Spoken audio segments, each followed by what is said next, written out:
Beats.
looks like we're actually getting a competent running starting stream for once.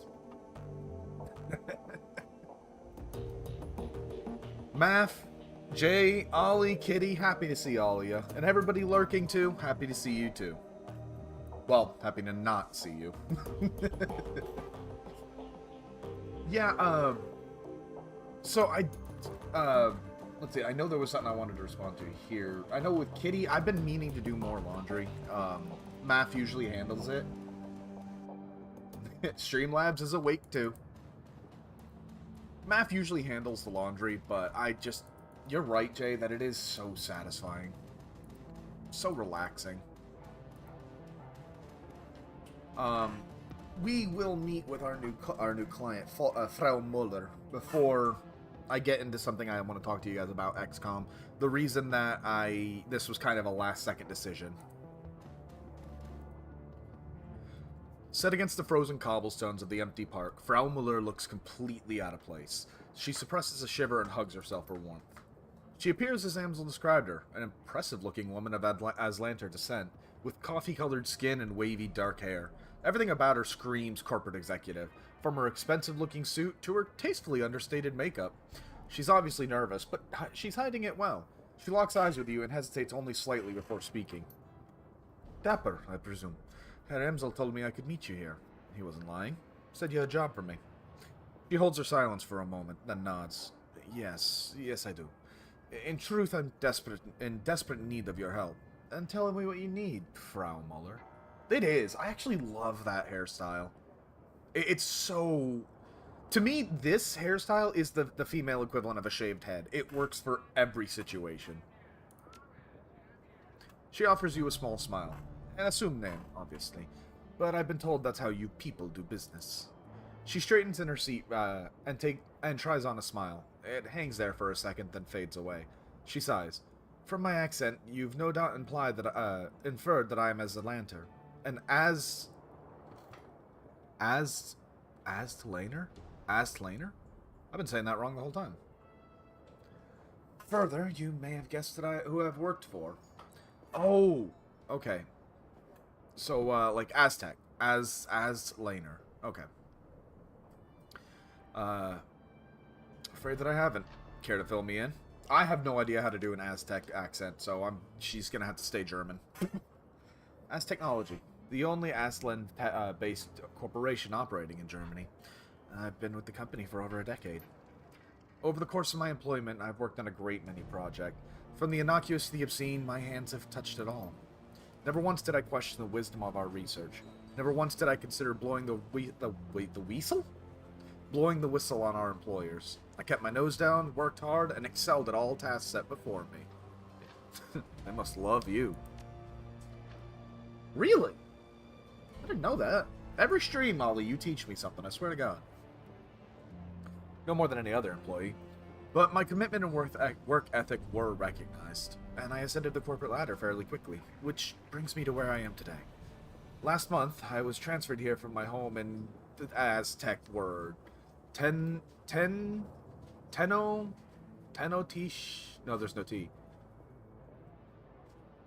Tenochtitlan? They told me an employee of my caliber was needed in Berlin, and that I would be working on a project with wide-reaching applications.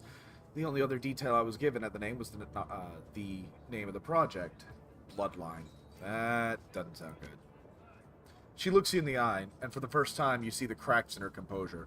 She's doing a good job of hiding it, but deep down, this woman is terrified. I've seen many terrible things in my life, Dapper. There, blood magic is commonplace. Take a moment to imagine what that means. In the underground markets, people are bought and sold as chattel.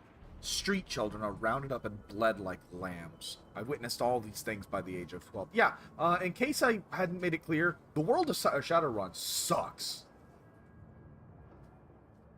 I didn't know it started as a mobile... No, it wasn't a mobile game. Yeah, you're probably right, Ollie. I'm not even going to try and do a Spanish accent, though. That one I'm more likely to butcher. She takes a deep breath, then lets it out slowly. Seeing such things, it changes you. Makes you numb. But what I found when I arrived here was worse. This project, it horrifies me, Dapper. And it must be stopped. Alright, tell me everything you know about Bloodline. She shakes her head. The less you know, the better. For both of us. You'll just have to trust me on that. What you need to know is that it is evil. And that is not a word I use lightly. Likely? Lightly. Yeah, you gotta understand, Frau Miller. I can't accept a job without knowing what it is. No, of course not. Your job will be relatively simple. I want you to bring the building down. Okay! The computers, the research data, the mages, and the scientists working to bring about this abomination. I want all of them burned to ash and buried in rubble. No compromises, no exceptions. Her tone softens. I'm sure you have unanswered questions. I'm not in the habit of dealing with Shadowrunners. In truth, I spent the majority of my career living in fear of you people. But I do know that you're the only ones that can that can get this done. So tell me, Dapper, is there anything else you need to hear from me? Why couldn't you tell Paul Amsel? To meet you in person, to look in your eyes and see the man behind the name. Now that I've done so, I'm sure you're the one I need. Naturally, I'll send any further information about the job to Herr Amsel. Provided, of course, that you accept. Are there any innocent people?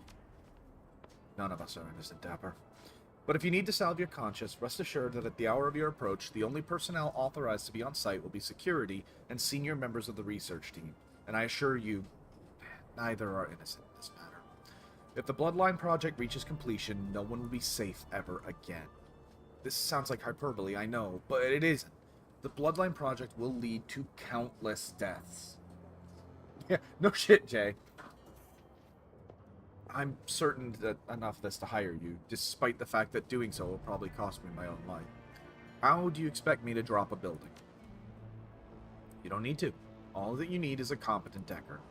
The facility is powered by a number of on-site generators. There are safeguards in place to prevent them from overloading. In the event of a power spike, the system is designed to shut itself down. Yeah, oh yeah, Ranter. Look, I mean, when I play House Flipper, I start from the bottom up. But I know how you can disable those safeguards. Once the generators begin to overload, you'll have a limited time to reach safe distance. The explosion will be quite catastrophic. What about security? Expect it to be tight. In addition to their standard security team, As Technology has taken out a knight-errant high-threat response team contract to protect the building. Corporate doesn't seem to mind contracting a competitor for emergency response services.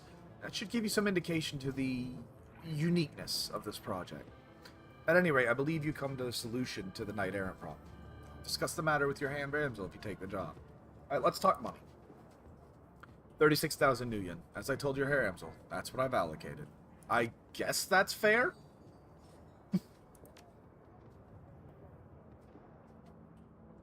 I think we take it. I mean, I'm doing alright, Ranter. How about you? Glad to see you here, man. I lean towards taking it. This place sucks, no doubt, and I believe her fear. Her face visibly brightens. In that case, it's a deal. I can't tell you how relieved I am, Dapper. Thank you for helping me bring this nightmare to an end. I'll iron out one of the remaining details with your Herr Amsel. He'll want to talk this over with you anyway, I'm sure. You're a good man, Dapper. You're saving more lives than you know. Yeah, I mean, you know, maybe talk to the streamer occasionally. Hey, Dante. Good boy. Well, it's not that you'd have to be a psychopath to say no. This is Shadowrun. There is a probability that she's lying to my face. But, frankly, we need the money. And we're not the most legal people in the world. It's not like the security contractors are bad people, the ones we put down. I think Divine Comedy. Welcome back, Dapper. How did the meeting with Frau Muller go? I accepted the job. You got any idea how to handle this? A few. Frau Muller has provided us with details on the facility. I vetted the information, and it seems to hold up. Based on this intel, I formulated what I believe will be an effective strategy to bring down the building. According to Muller's intel, that facility is extraordinarily well guarded. Whatever this bloodline project is, the Azis have spared no expense to defend it.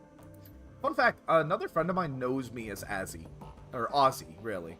Which comes from one of my old names, Azimado Cambiare, which is Italian for Dapper Changer.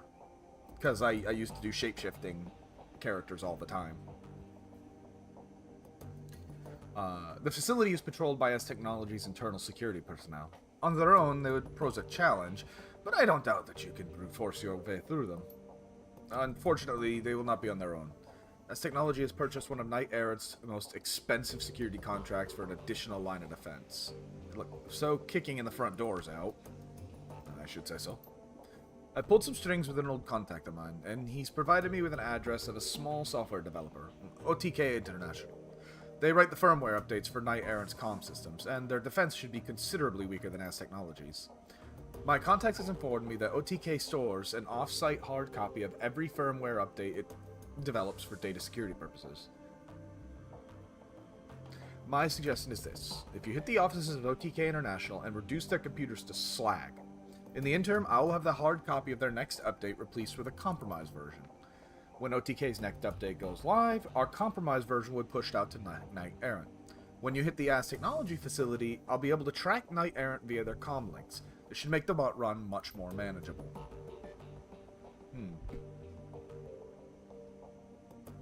I mean, it's more content, but I don't think we need to, but more experience, but lack of money.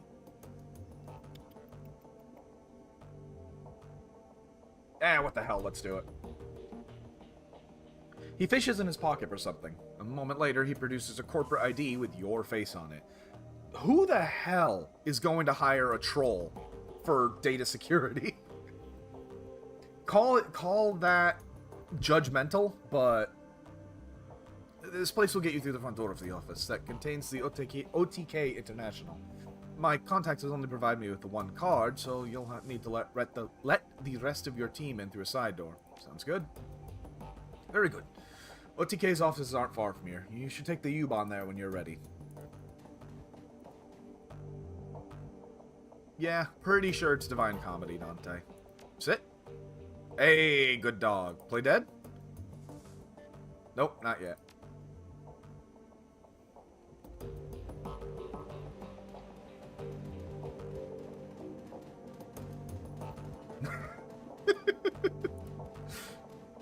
If anyone gets that reference, I will be shocked. Nobody reads books anymore. Although we do need to buy those books physically too. Alright, let's go do a prep run. Definitely need a decker, much as I don't like the guy. I'm expecting close quarters combat. So my normal crew. Like, nothing changes.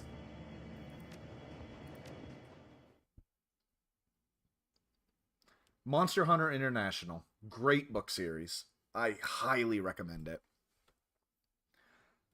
The audiobooks are actually fairly good. Up until the second to the last one.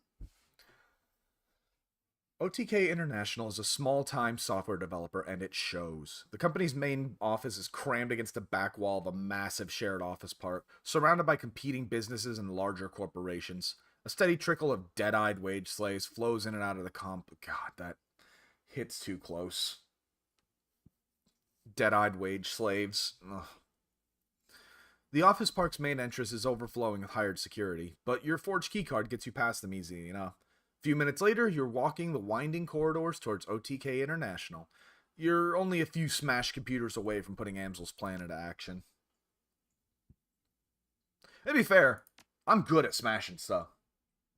Grug smash. Passing through the main doors of OTK International, you find yourself in a stretch of industrial hallway. Apparently, the company's too small to warrant such amenities as a lobby or a greeting area. The rest of your team's waiting for you at the OTK side entrance, outside the office park and beyond the reach of building security. Letting them in should be easy as opening a service door.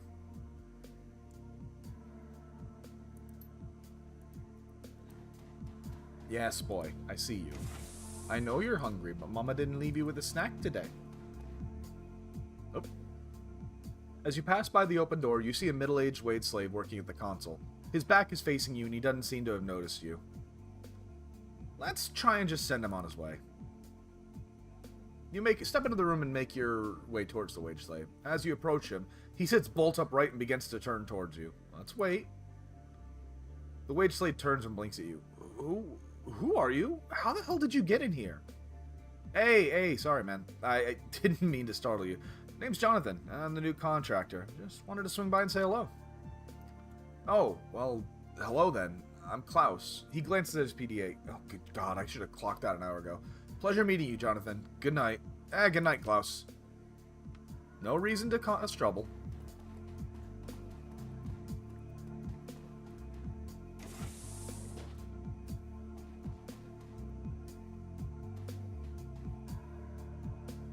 Probably be better to come in with my Decker. Also, I saw that password. Yeah. Ignore it. The spikes are my contracting company's uniform. Don't worry about it.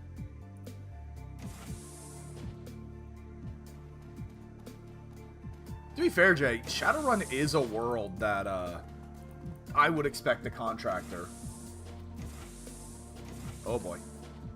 Standing in the hallway is the janitor, a tired-looking woman in her mid-30s. She's staring at you, her eyes wide in surprise. You can't help but notice the alarm panels set into the wall just behind her. With a flicker of her wrist, she can make your job infinitely more complicated. Oh, excuse me, you startled me there. A look of confusion crosses the janitor's face as her eyes flip from you, to your teammates, to the door you just let them in through. You're suddenly aware of how out of place you look in this building, and the furrow in the janitor's brow tells you she's made the same observation. Let's see. Who are you again? And how exactly did you get into this building? I'm an old friend of the development lead. We shared a dorm back in the University of Berlin. Uh-huh. She does not sound convinced.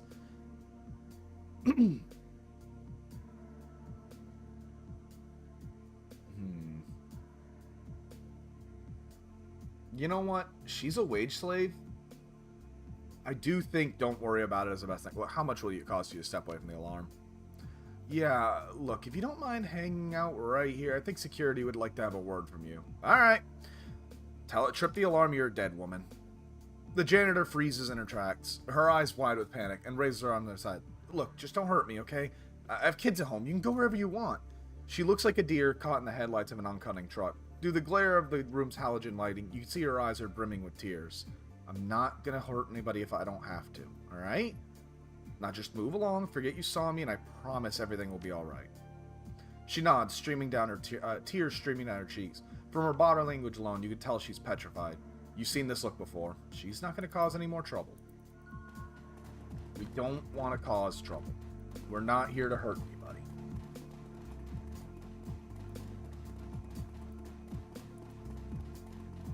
We're here to ruin people's jobs.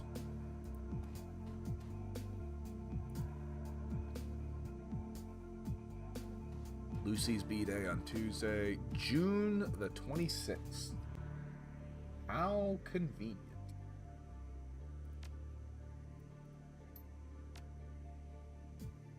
Oh, hell.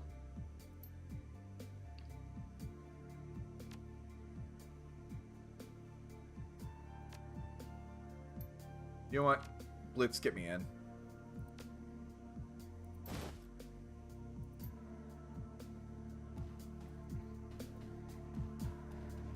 Exactly. We just want a little Watergate, that's all.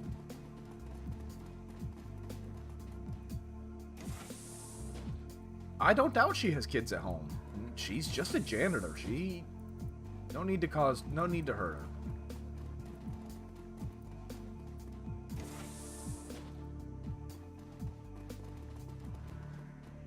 Oh, Blitz.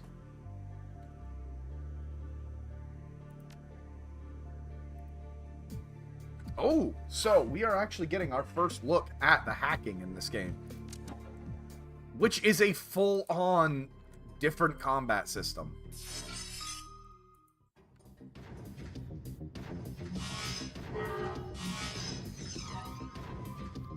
which is actually really cool.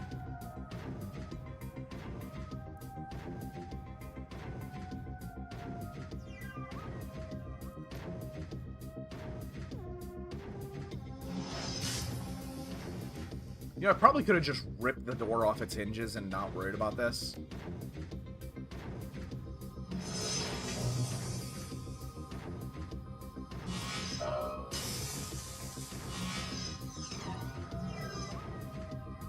Yeah, Jay, you were mentioning that the soundtrack hasn't actually been... Go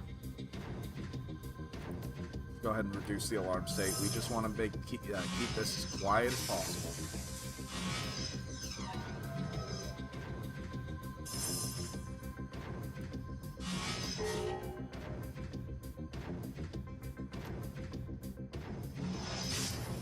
There we go. Keep him eroded.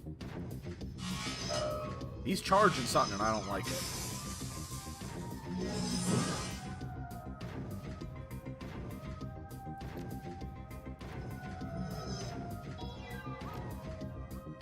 And no way I can hit both of them.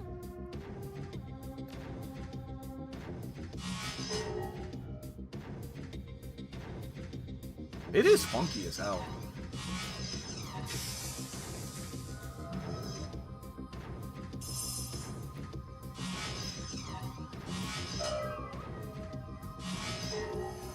There we go. That's the threat gone.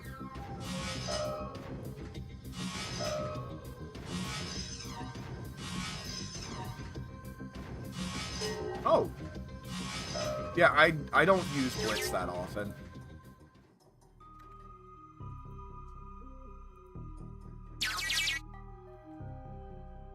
There we go.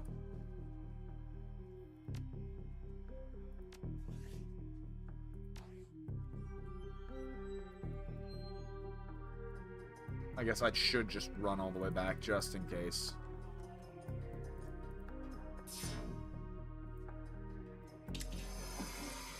Thank you, though, Jay. I do appreciate the heads up.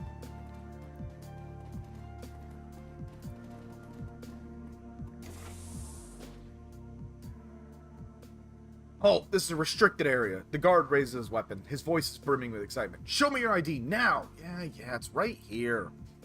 He squints at your badge, scowling. After a few seconds, he lowers his weapon. Sorry to bother you, sir. You're cleared to be here, but stay where I can see you and don't leave this room. Wasn't planning on it.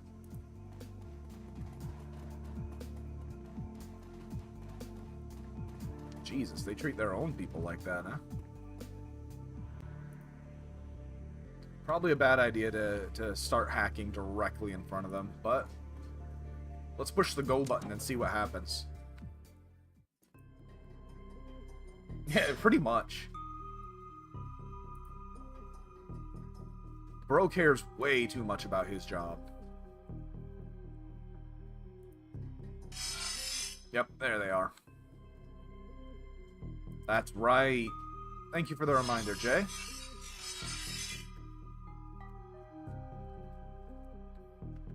I'll be real, I don't even know why we're here, like what we're doing. Not in the whole area, just in this specific area, you know?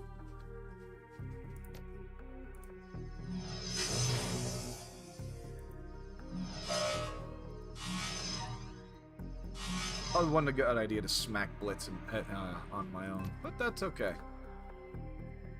I don't know, come on. Don't really need erosion either.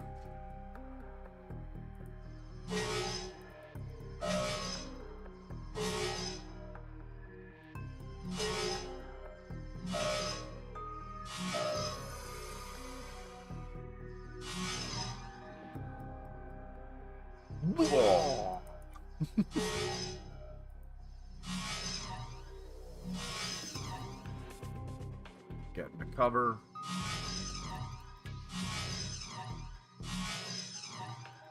This is the saddest shootout I've ever seen.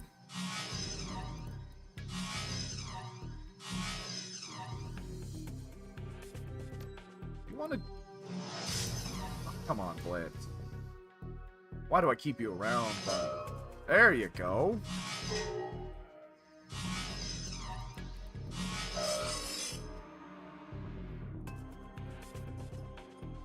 Oh, hell. Didn't even see them.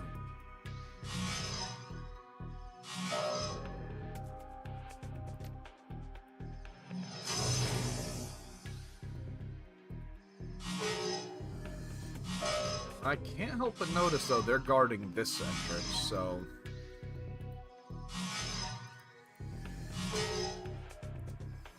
Look, he might be a little high, alright? But what wage slave doesn't get a little high from time to time? That's all I'm saying.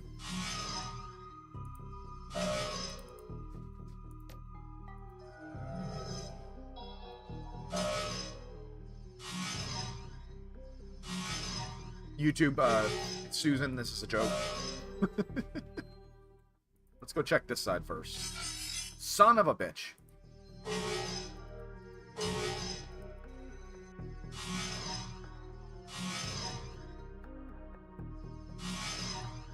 I mean, that is true. I haven't met a tech support guy yet that isn't on something.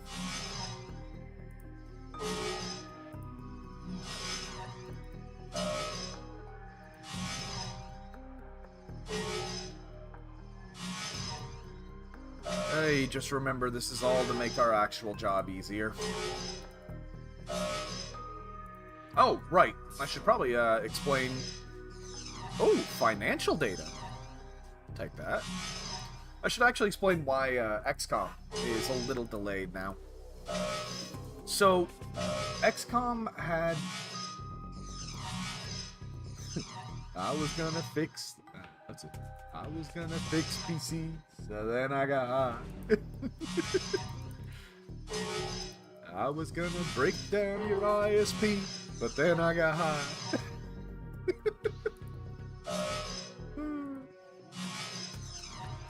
The reason, though, that XCOM is delayed is there actually are 2 DLCs to XCOM 2.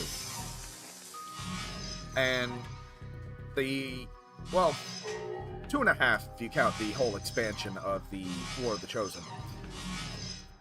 Turn this down on my end just a hair. That would be the Alien Rulers DLC and Shen's Last Gift. Now, I accidentally, when setting up our XCOM 2 game, I accidentally told the game to do what's called integrate the DLC. In this case, that means that it does not include the storyline missions that come with those 2 expansions. They just put the DLC in the game, which means spawning in the new enemies, giving you the new gear, and just skipping everything. I don't want that. I want you guys to get all the story I can. Take that. So, what I'm going to have to do is essentially play 2 separate files, sprint up to those story missions, and be ready to play them on stream for you guys. I need a little time to get that going. I might be able to do 1 next time, but I don't want to rob you guys of any content, you know?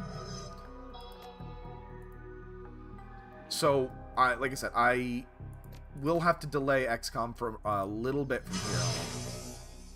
Did I just hit? Yeah, I did hit myself. Good job, me. Yeah, I'm watching it. I'm about to watch it go off, too. Ain't much I can do about it.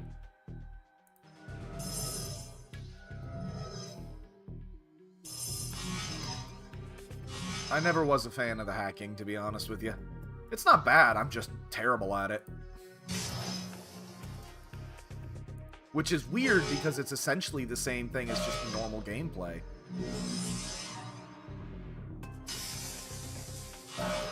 Yep.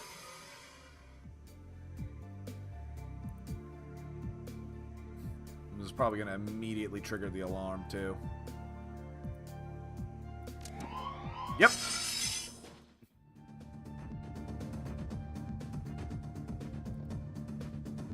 Thankfully, the Black Ice, I remember actually not being near as tough as it should be.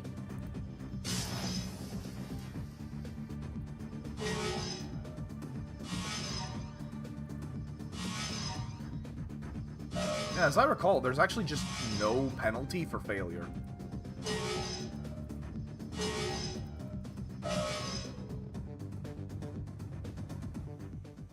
Oh, except for that.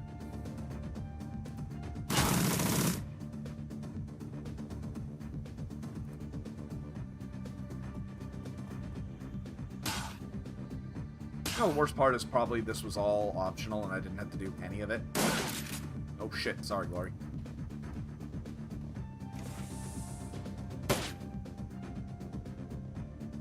What, Ares?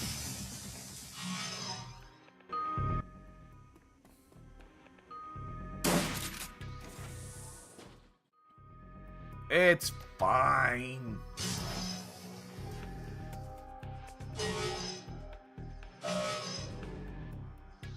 But yeah, effectively, if I don't do the extra story missions, then you'll just see creatures showing up that have no right to even exist.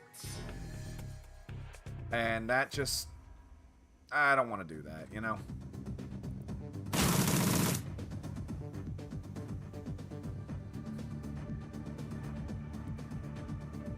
I think no, it'd probably be better to slash at him.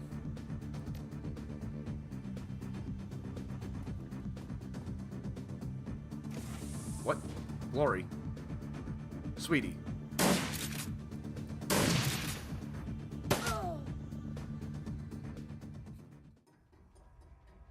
Alright, come on, Blitz. Hopefully it doesn't respawn everything. Excellent.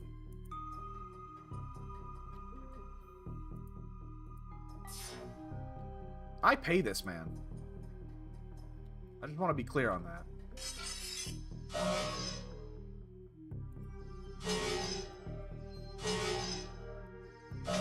Yeah, look, we're keeping the janitor alive.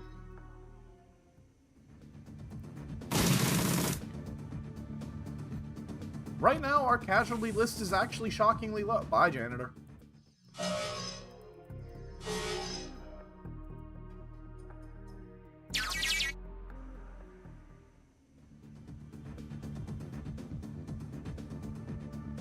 Hey, that was it. Yeah, go ahead and just take the damage, buddy. You'll be fine. But, I mean, since we've already pissed off the whole area...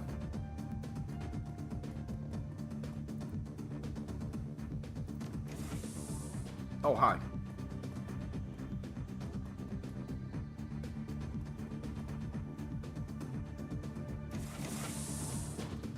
The hell you will.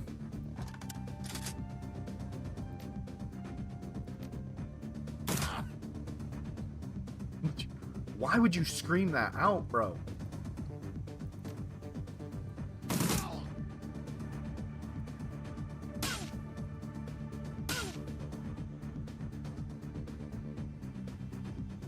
Let's see. Yeah, it's too enclosed for her to use a sniper.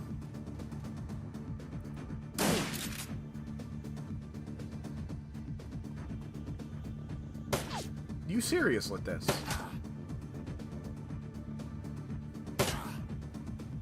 I don't know what you guys are getting paid, but it is too much.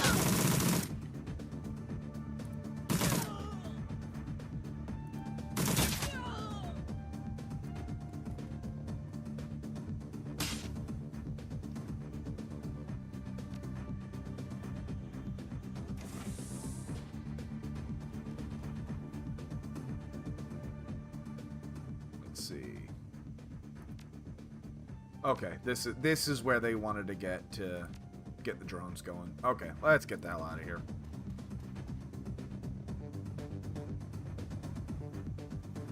Should be pretty smooth. I didn't see any other security on the way in. Oh, someone dropped something there. What we got? Oh.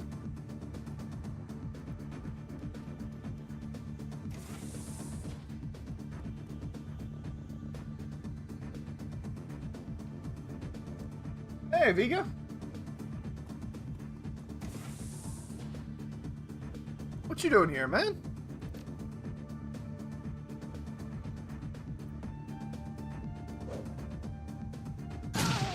That looks like a throw I'd make in real life. Holy shit.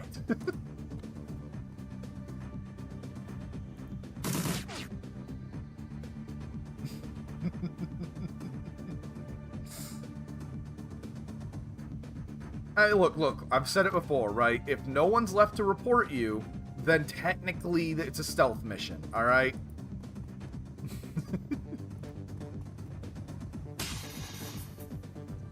Hey, at least you can get your damn soundboard working, man. Tiger, how did you miss?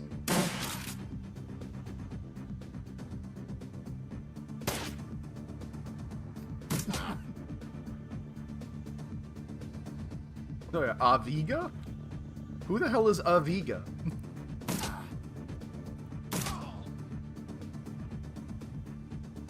How's it going, Aviga?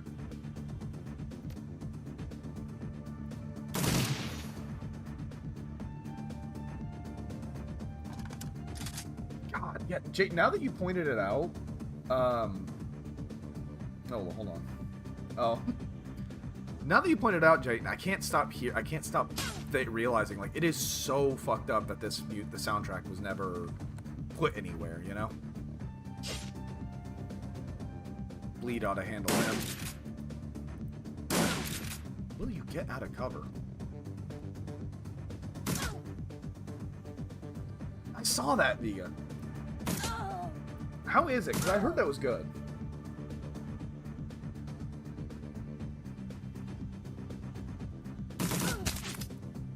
Hold on, like, actually straight up ejected from your store?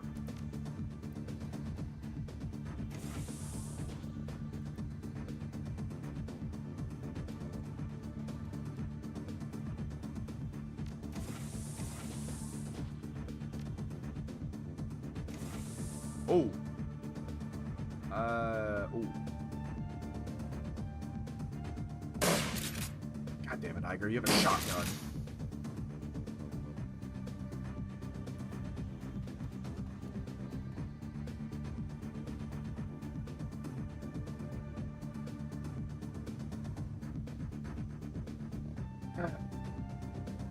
So the oldest insurance scam in the book.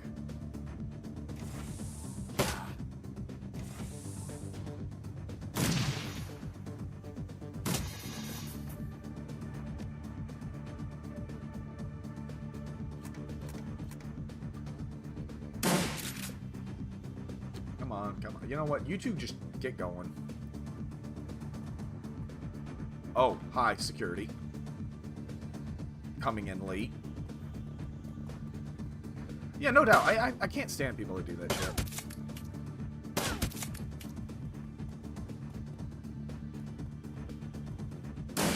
Saddest thing is, all I had to do was not screw up.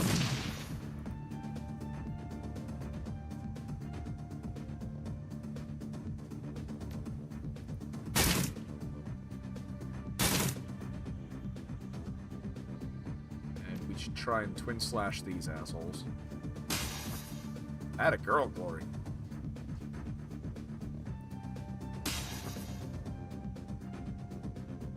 I gotta go help.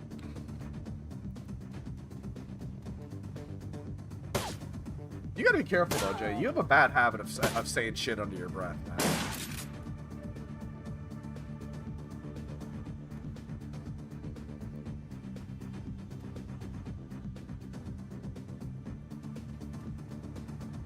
That's a shit. Trust me on this. That's something that'll get you in trouble.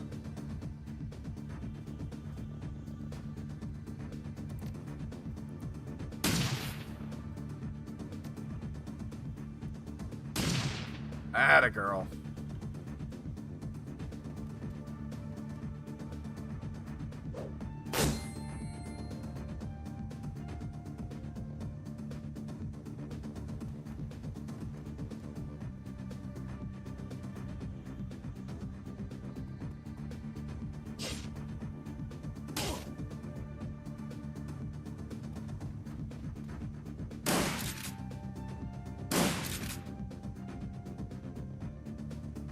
But yeah, I saw, like, Pipistrello, my favorite thing about that, it's kind of just a happenstance.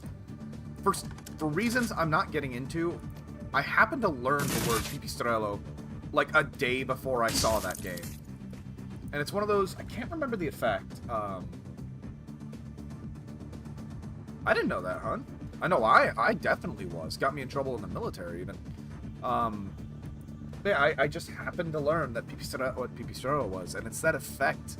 Once you learn a new word, it just starts popping up in your day-to-day life.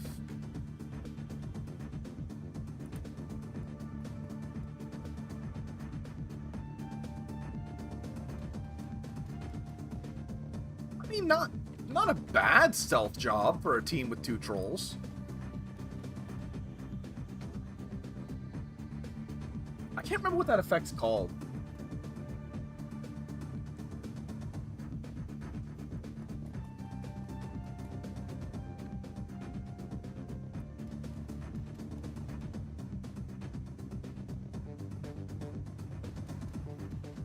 I think that was all I needed to do, right? Get in, smash up the servers. Yep.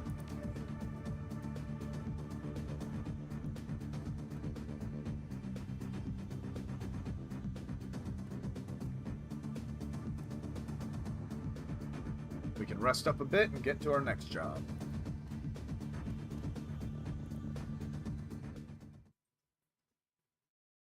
Look, we didn't kill any innocents. The U-Bahn ride home is smooth and uneventful. The high-ups at OTK International must be scrambling to try and recover their losses. It's only a matter of time before they make the call and Amsel's compromised data is uploaded to Night Errant's comlink.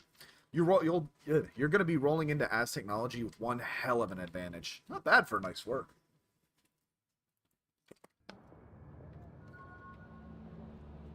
Yeah, we got, like I said, we went in, we got some extra pay data to sell. We didn't kill the innocent janitor. We only killed a couple of security goons. No problem. Good night, I'd say.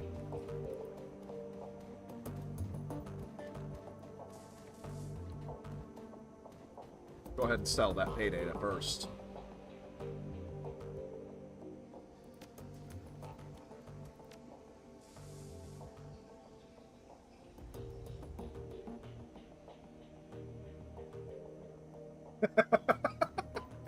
You guys, why has this become the bit of my stream that my chat just makes advertisements for me to do? Yep, sell the financial records.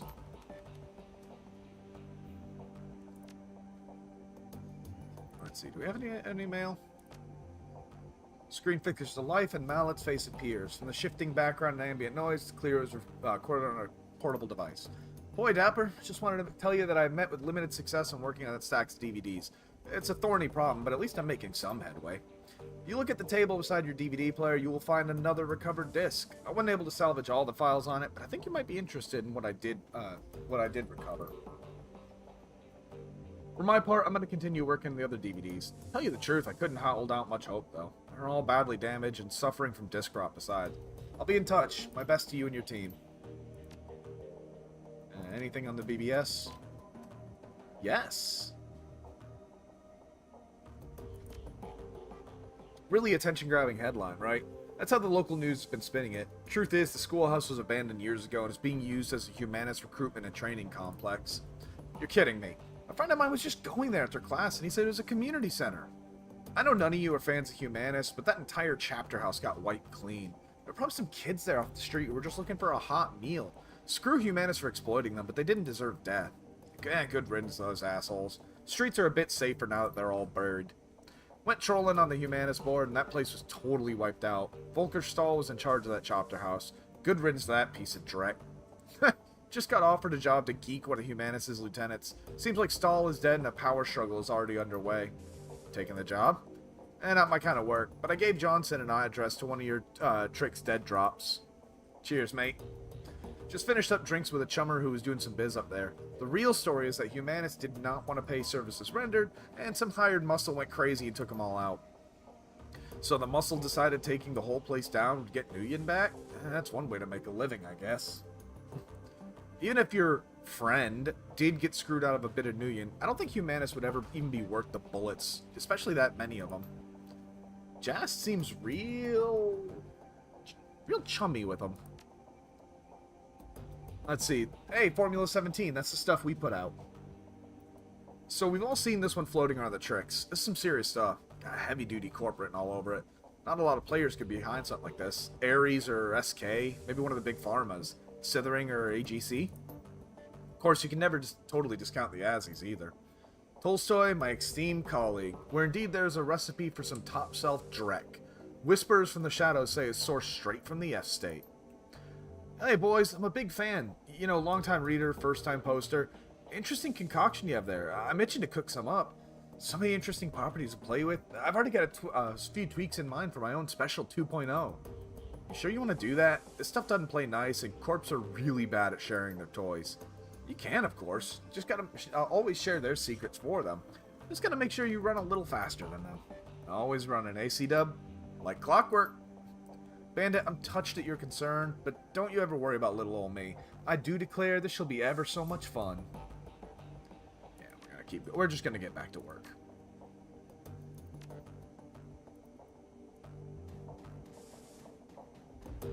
Oh, we got a level up too. Let's see. Ooh, shotgun or sniper? I'll take the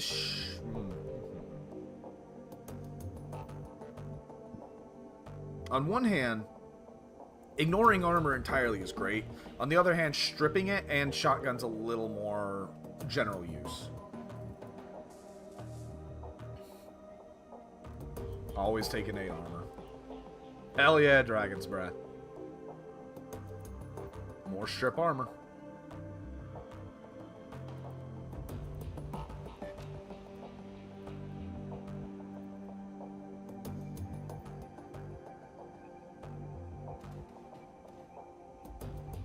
Dapper. A job well done, as usual, and the plan has worked swimmingly, I might add. I'm already patched into the Night Eric comm system. If and when they summon their high-threat response team, I will know it.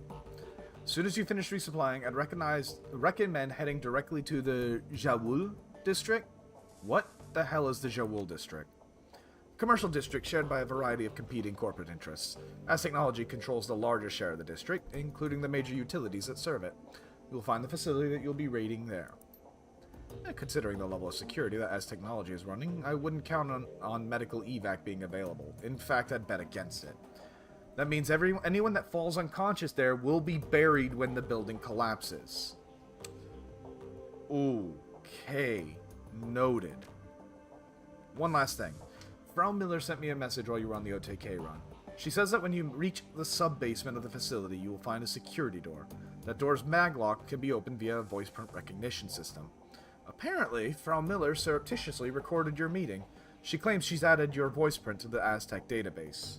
What exactly does that mean for me? If our client's to be believed, you will have the necessary access to open the door. The rest of your team, however, will not. When you reach that door, I'd recommend grouping up. Only you can open it, and there's no saying what you'll find on the other side. I'm not crazy about this shit. Agreed. Frau Miller is clearly out of her depth. That said, we find ourselves between a rock and a hard place. We desperately need the money she's paying for this job, and we've already committed ourselves by attacking OTK. Despite Frau Muller's lack of professionalism, we need to press forward, and that means you're going to need to get past that door. Go now, Dapper. We need to strike while the iron's hot. Say no more. Yeah, I'm tempted to bring a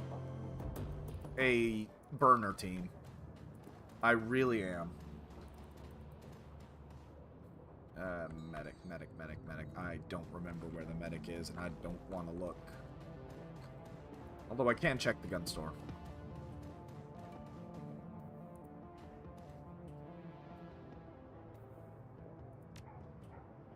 Do you got anything new, buddy? Ooh. I'm so tempted by this just because I love revolvers. I'm that pathetic. Then again, it actually has really good damage. Alright, first off, outfits. Always upgrade your armor. 100% of the time. Get my primary, because I almost never use my pistol, let's be real. Shotguns, here we are, rifles. I wish I could compare. Here we are. Oh, let's sell that bitch.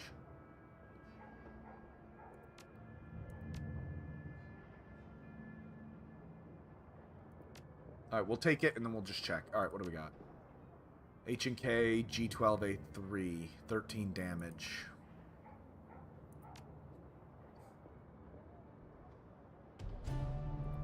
Yeah, me too, honestly.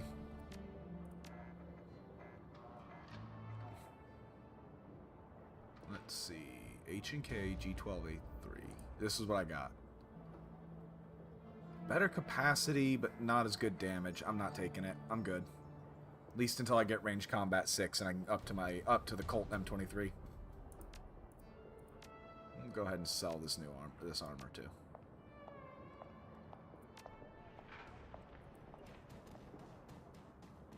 We ought to be fine. There you go, lady.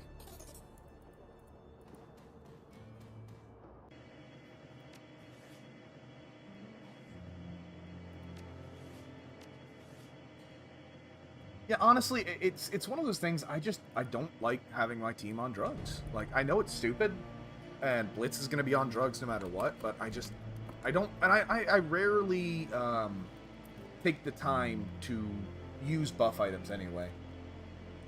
No.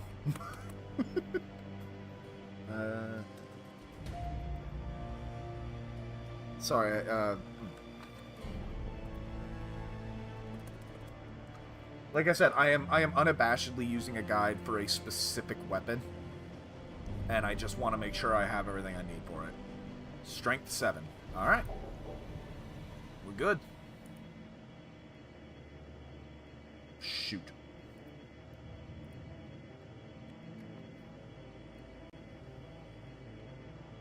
There we go.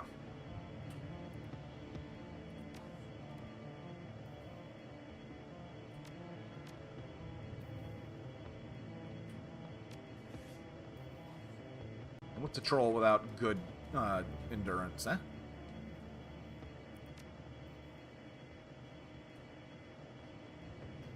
I could hire, like I said, but I think I'll be fine. You know what? I'll bring you because you are a good medic.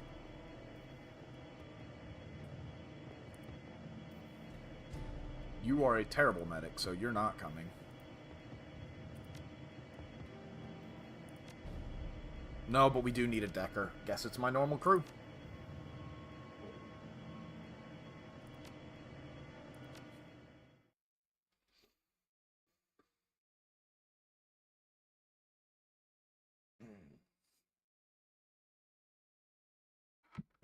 As technology, a giant in the worlds of technology and magical research, one of the most powerful and feared corporations on the planet.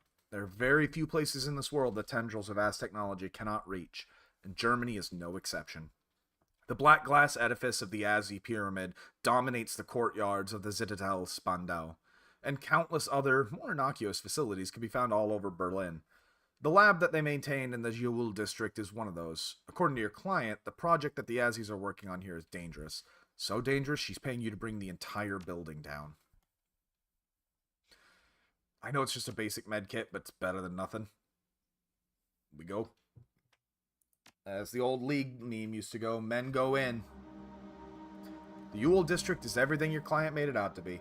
Corporate complexes of all description crowd into one another, competing for the district's limited space. Lights burn in all the windows, but the streets stand empty. No shoppers, no pedestrians, nothing but silence. Quiet out here. A friend of mine did a job here once. Told me the local wage slaves are all issued efficiency apartments deep inside the compound. Apparently, the buildings are all linked up in an underground tram system. Bed to cubicle in less than 5 minutes. Most days, the poor bastards don't even get to see the sunshine. That ain't living. That's a slow death. He shakes his head. I just don't get wage slaves, man. I really, really don't. What do we got? Oh! Schackenreiter. Yeah.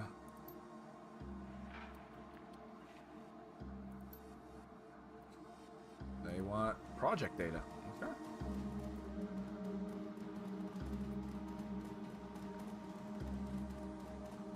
Your comm link buzzes. There's a series of clicks as the connection is established. A moment later, Paul Amsel begins to speak. Alright, Dapper. This is the Technology Complex just in front of you. Oh yeah, hit us up! Is it actually that good, Jay? You'll note the heavy security posted on the front door. Those are Technology employees. They're dangerous, to be sure, but you could probably take them without too much difficulty. Unfortunately, the Azis have also contracted Knight Errant to protect this facility. They're the ones you need to worry about. Just to reiterate, you'll want to keep a low profile in this. Get in and get out as quickly and quietly as possible. Knight Errant keeps a high threat response team on site, and you don't want to tangle with them. Trust me on that. If you do need to go loud, give it everything you've got. You're going to be reducing the building to a smoldering crater anyway, but I highly recommend stealth over a frontal assault. Won't start shooting until we're out of words. Good man. I'd begin trying to find an alternate path into the building. Something out of sight. Once the facility calls for help, you're going to be on a tight timetable. Right, so we don't use the front door. Although, I think we at least got to pass the front door, because I'm not seeing anything over here.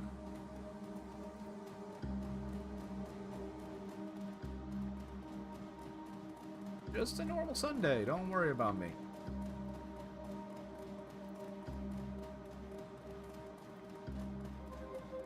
Though if they have those efficiency apartments, maybe I can go find one. Or I can just walk right into their back door.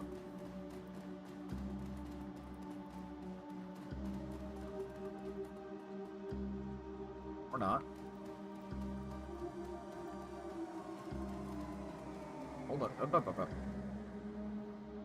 do you mean NPC turn? There we go. Hey, buddy. How's that smoking? You want to let me in? LTG's tech coveralls are smeared with sweat and grime. A scowl is plastered across her face. She takes a quick glance at you, then turns back to her work. Unless you're out here to help me fix the panel, stay the hell out of my hair. Otherwise, I'll call security and have them drag you out. Hey, Blitz, take a look, man. Quickly, Blitz shows her the problem. 2 mismatched connections. Hey, yeah, you're right. She looks up at you. The scowl has disappeared from her face, but she doesn't look happy either. Look, I appreciate the help, but I have to do this myself. I'm already way behind, and corporate's gonna have my ass if I don't get done before lunch. I'm just gonna... Do you value your kneecaps? I'm a big fan of my kneecaps. Tell you what, I'm gonna go climb into the back of my van and drive them somewhere far, far away. Sounds good. I hate threatening people like that, but... The immortal words of Kled, I hate to advocate for violence and insanity, but it's worked for me so far. Yeah, open that up, please. Thank you.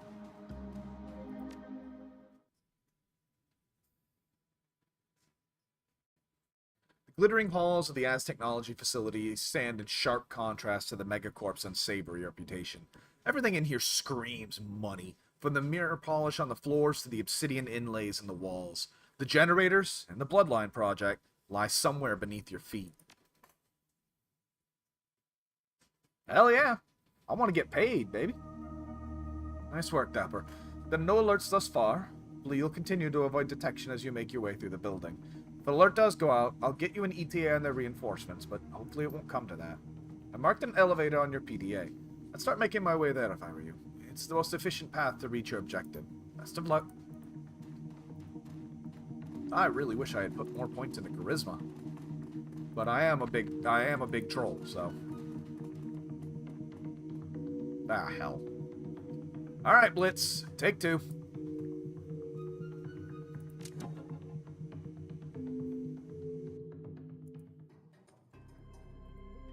Get us through this, preferably without alarm. Here's the elevator controls. Here's security cameras. That'd be nice to have, too. Okay. I think they really improved the system in Hong Kong, because I don't remember needing to get caught every single time. It's my property! All 40 bajillion acres of it! That is exactly what I want to be when I grow up.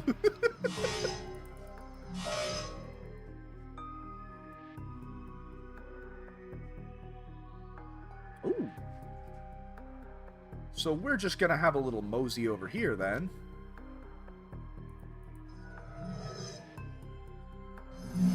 Oh shit.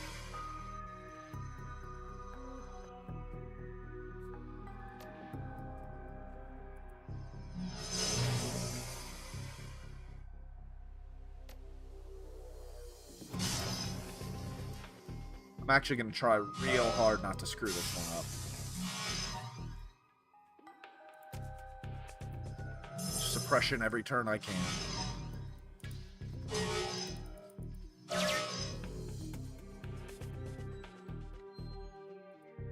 Get the door controls first.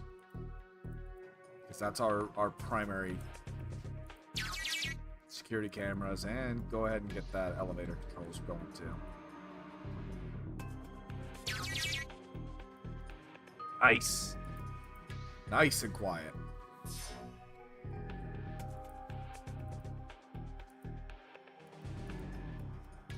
What's awkward, Jay?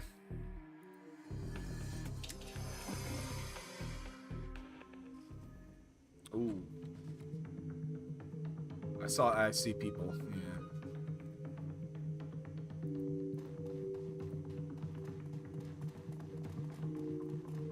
You reckon I can talk my way through? What we got?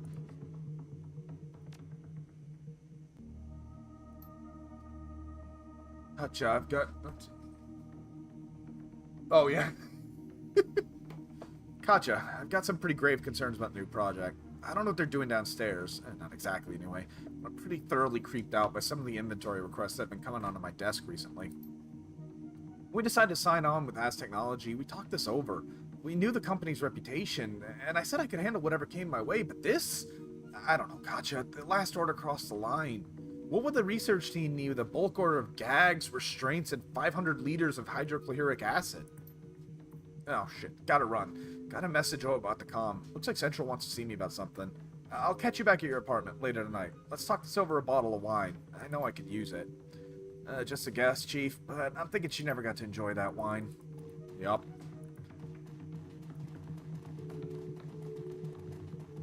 Alrighty. So the elevator we want is up here. And I don't think I can talk my way out of this. So we're going to try and sneak in a system that I don't believe has a sneaking system.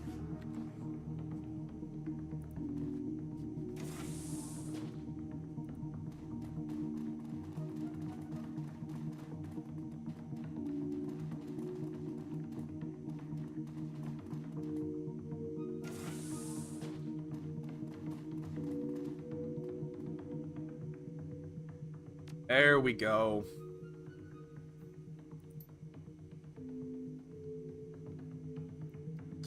I love a disguise.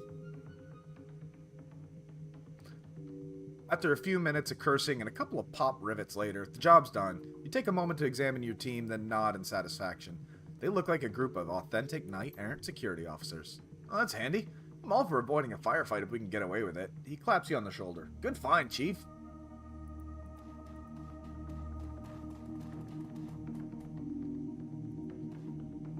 Wouldn't mind looting more, but... The elevator guard steps towards you, his weapon slung. I didn't hear anything about KE assets deployed in the sector. Why are you here? I was sent to check on you. How you doing? Guard's there. Shit. I'm Han. Whatever you did, that got their attention. A knight-errant high-threat response team is on the way. Good luck. You'll need it. Great.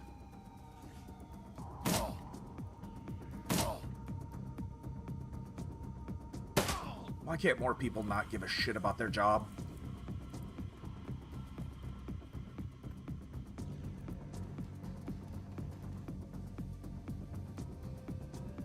Let's get the hell out of here.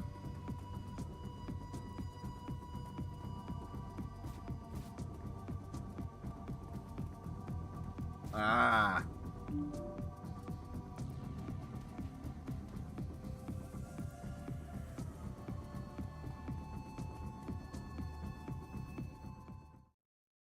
To be fair, I mean, I was straight up given the uniform. Your stomach lurches slightly as the elevator plummets downward into the bowels of the AS Technology facility. A faint but omnipresent thrumming sound raises the hair on the back of your neck.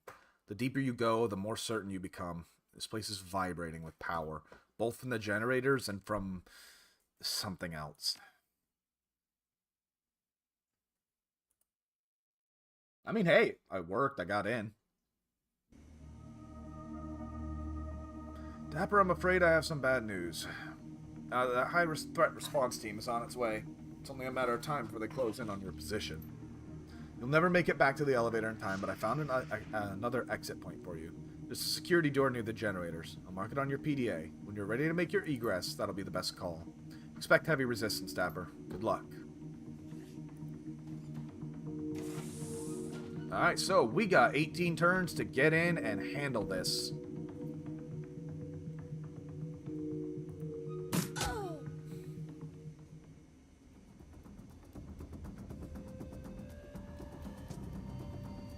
Plenty of time.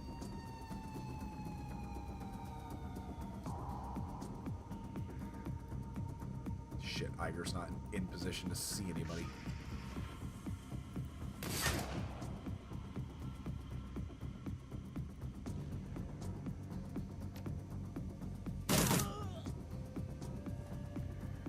I wasn't expecting it to go. I wasn't expecting it to go this clean anyway. We're already ahead of where I was expecting.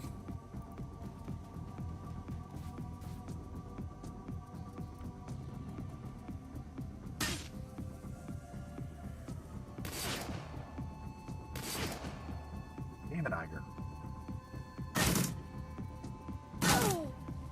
Really? Did twice as much damage. You crit Glory, but not our actual target. Blitz, you actual clown ass.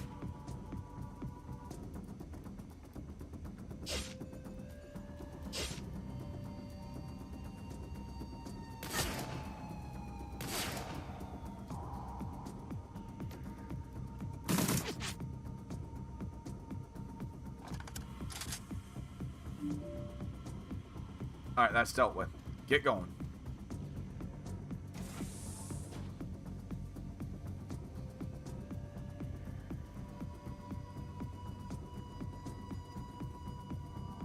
Because I would love to be done with this job before they show up.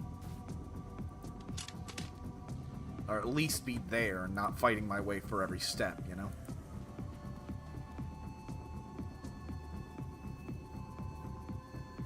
I'm a little mad about that, I ain't gonna lie.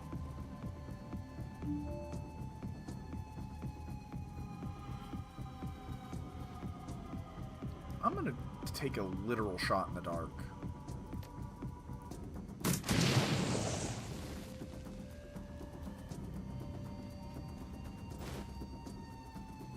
Keep moving, Dapper. You're almost there. When you reach the password for the control panel for the generators, the password Exaladal should allow you to disengage their safety overrides. Set this truck and get out. See you back at the Cruise Bazaar. Alright, but how do I get that door open? Yeah, we're not going back to the elevator, so having them guard it would be useless. I ain't afraid of KE. Screw them. Bunch of rent-a-cops.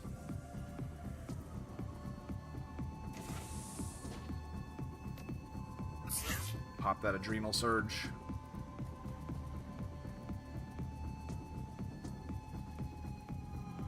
Okay, I think Blitz is gonna have to go over there, unfortunately.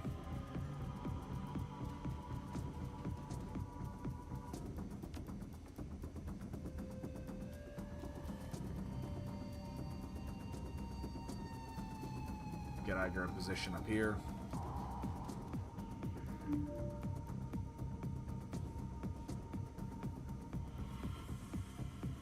Yeah, needs a Decker. Okay.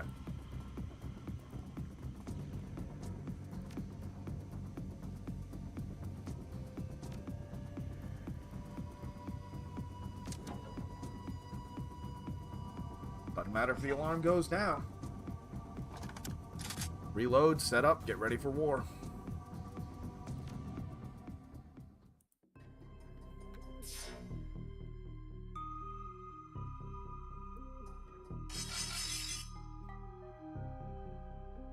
Summon an exploder. Get it over by that.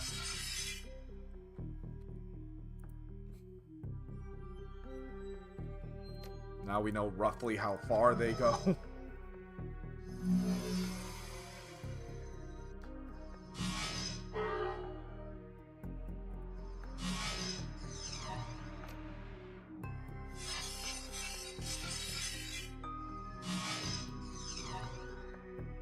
You're really gonna be like this, aren't you, Blitz?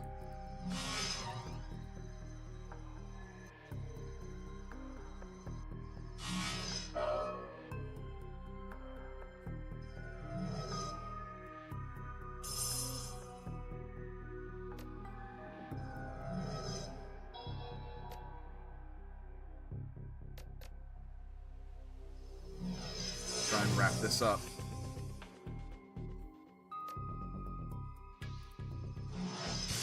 Double up. There we go. Take him out. Just do as much damage as fast as we can. Game. There you go.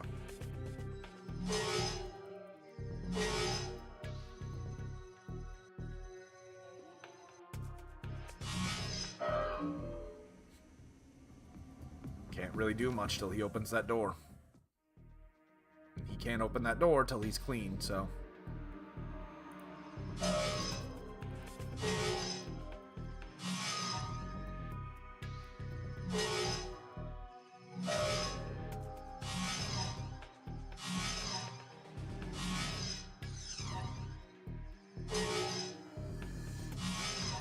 Come on, Blitz. You're literally touching the damn thing.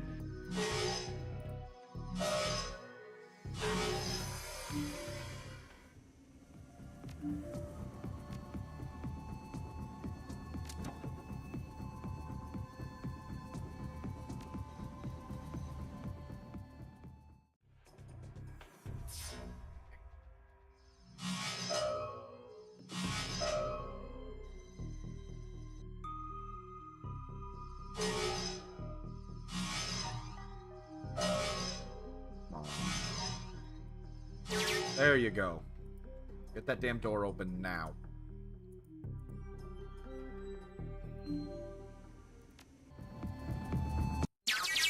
Alright, door's open. Blitz can go look for other goodies out here.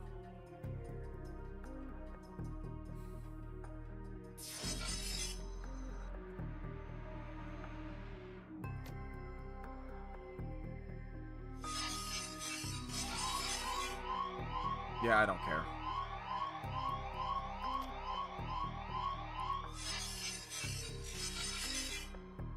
I mean, we're already going loud, you know?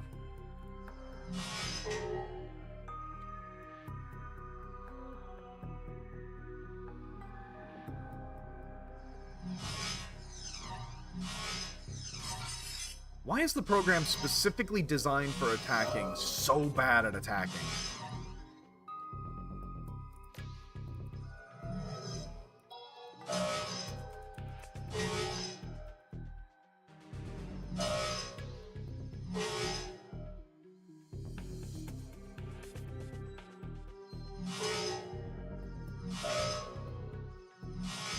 Take care of that black ice first.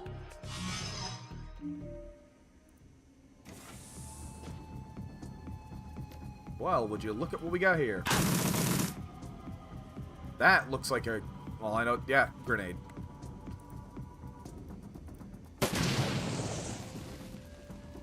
Not taking that chance.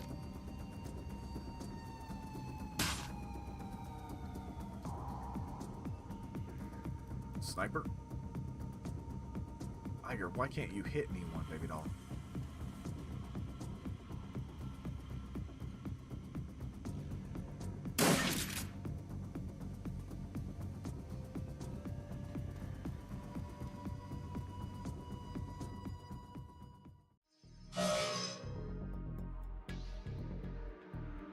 As long as Blitz isn't here. Like I said, I don't really need Blitz. I can 3-man it outside, but I want to see what else is in here. I know we got extra pay data, and the faster we get that money, the faster we deal with Alice.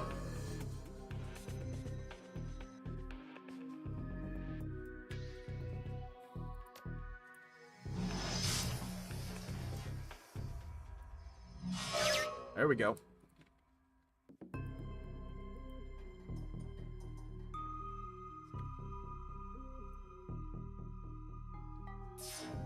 I'll send the attacker off to scout ahead to the next area.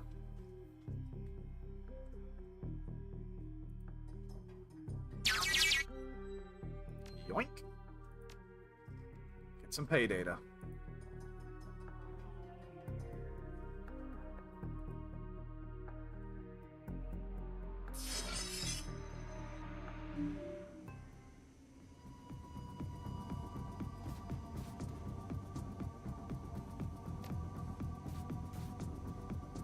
Forcer, just keep hitting hammer in this grenadier.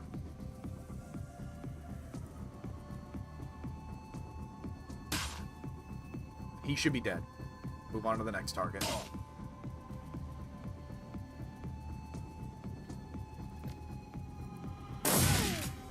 Damn, that Dragon's Breath doesn't dick around.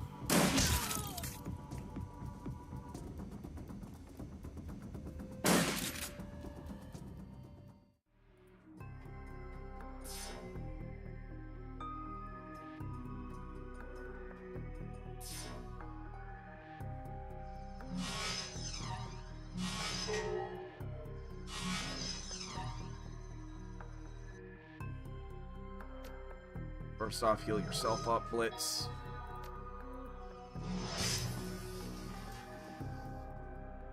Hey, man. That's good to hear. What happened to your stream, man?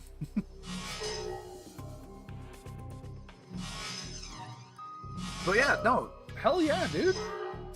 Getting your classes set up?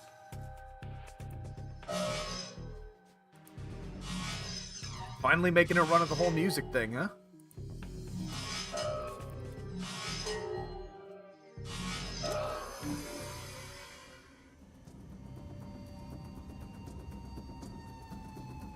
Can't make any of those shots. But I can start heading for the next room.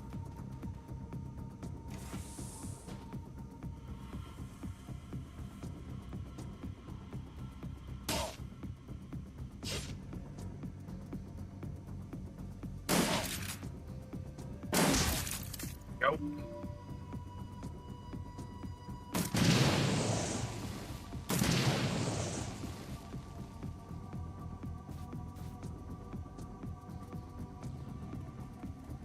Oh shit, yeah, he's down. I didn't even see that. Good catch, Jay.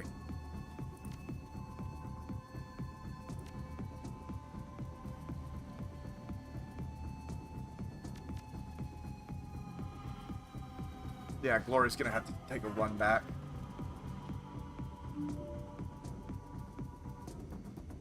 Oh. God damn it, Blitz.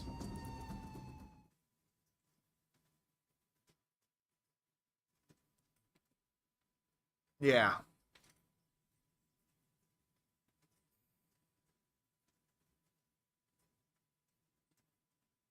Bro is the worst decker I've ever had.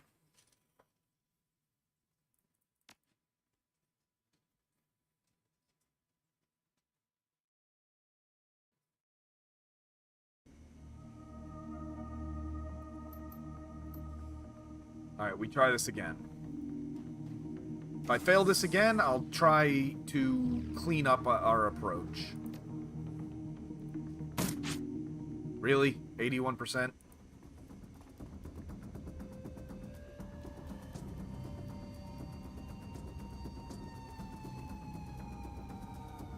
Emergency grass planting?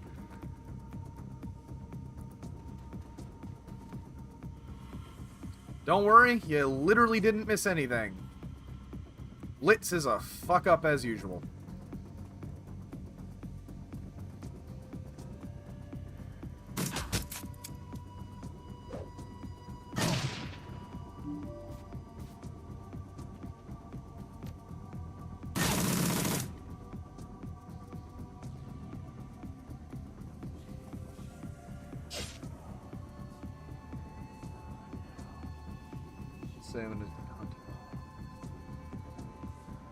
Yeah, that's actually very smart, Jay. When I first did college, my dumbass just did pick whatever kind of appealed to me in the moment. That is a good way to get overwhelmed very quickly.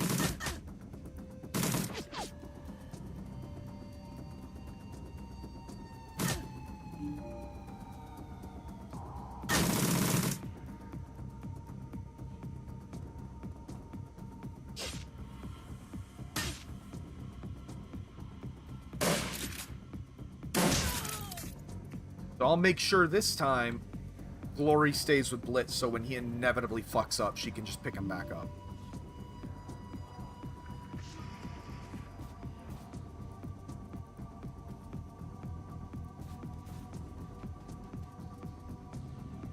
You're having a lot of snake problems, huh?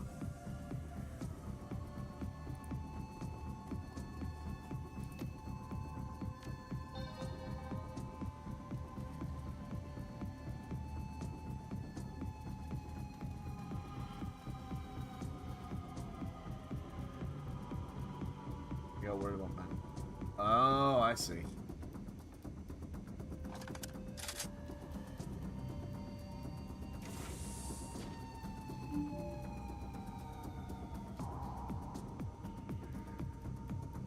I need to hang back, detonate that barrel before we go in.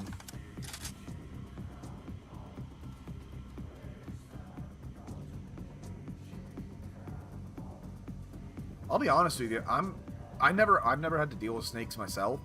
Most of the time, I've never really had my own property, you know? Damn it. So, we're probably gonna have to deal with snakes for the first time now that we're getting our own place.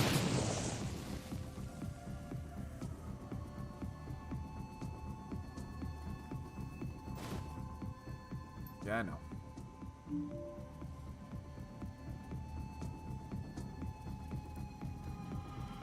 Like I said, keep Glory with Blitz because she has the patch up button.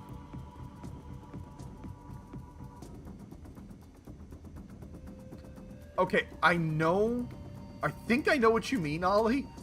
But at the same time, the image of you just out there planting grass with a spoon is equal parts hilarious and tragic.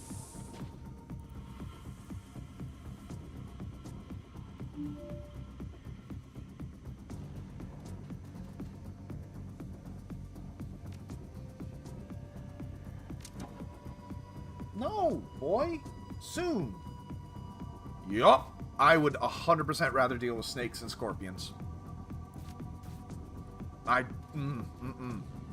Scorpions,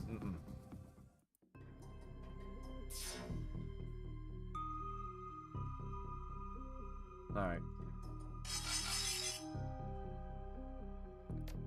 Now, I know summoning boosts my alert, but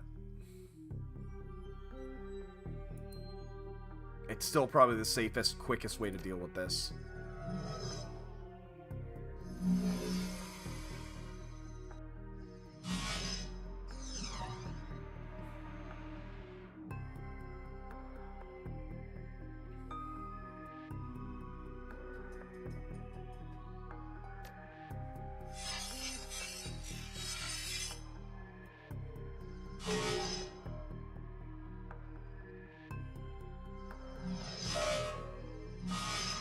I ain't gonna lie, I've never liked Blitz. I'm incredibly judgmental, but just look at the guy. If they're all gonna gather up like that.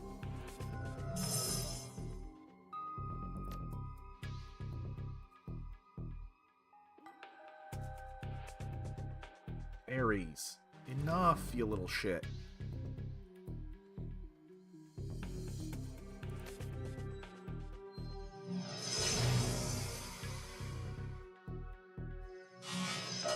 Oh, now they want to attack our helper?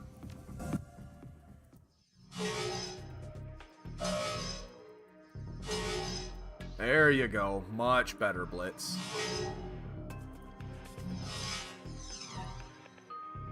I thought they were tarred.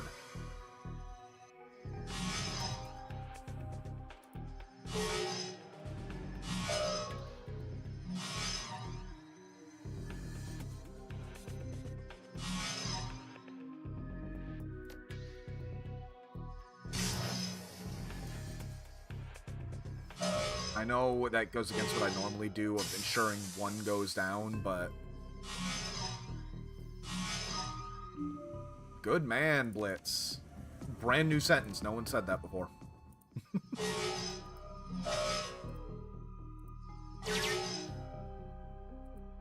Right, get the doors open. That's what matters first.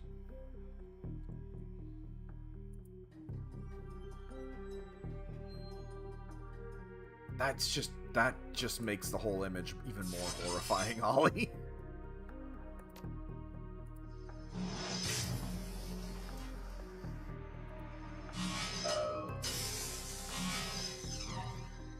Come on, Blitz.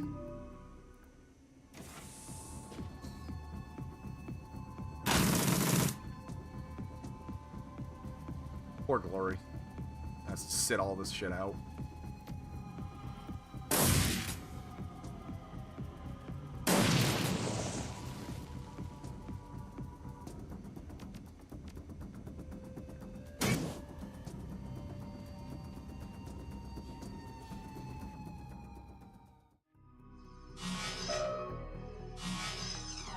Though to be real, I don't think she really minds. And to be fair to Ares, it is about time for him to eat, but we're in the middle of something. Gotta wait for a little bit.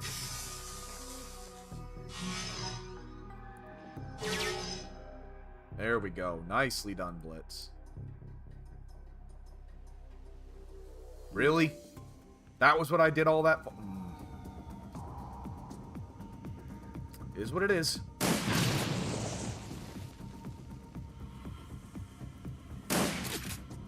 Oh, come on, Iger. It's literally a stationary target.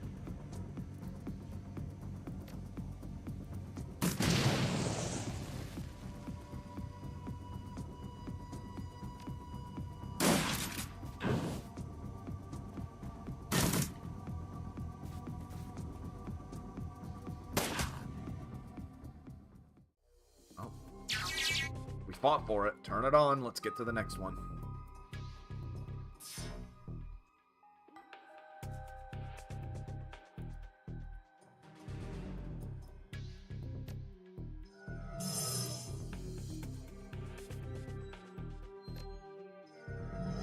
Make sure he's healed up as much as I can and keep moving.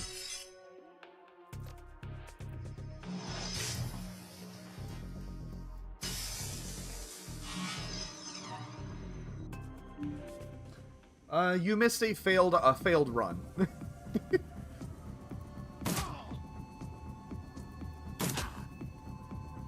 That's really all you missed, Ollie. So, no, not really. You didn't miss anything.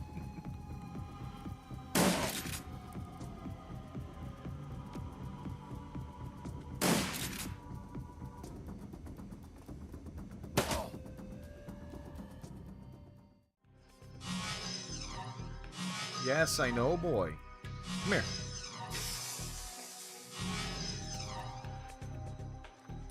Ares, come here.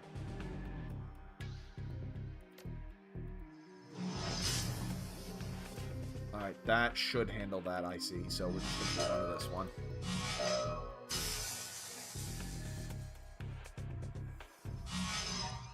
Come on, Blitz, you're touching the damn thing.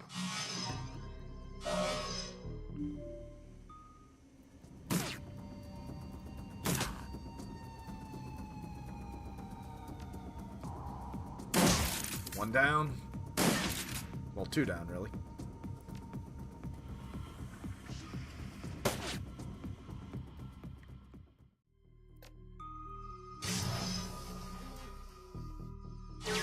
There we go. Get the pay data. Get him out of there.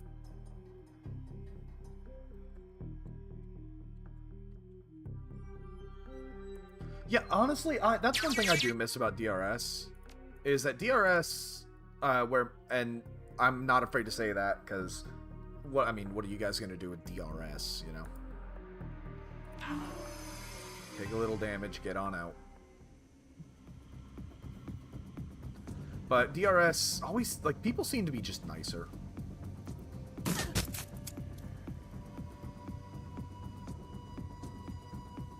Alright, Glory just haul ass back. Blitz can catch up.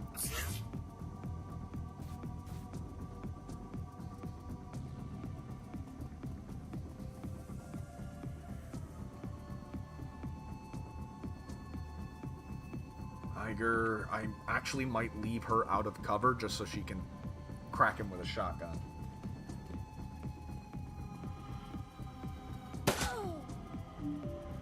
Worth it.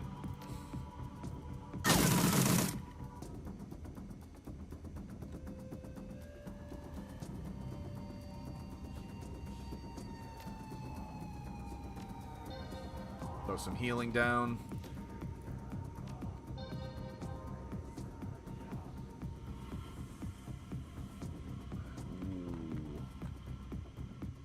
This is going to be painful.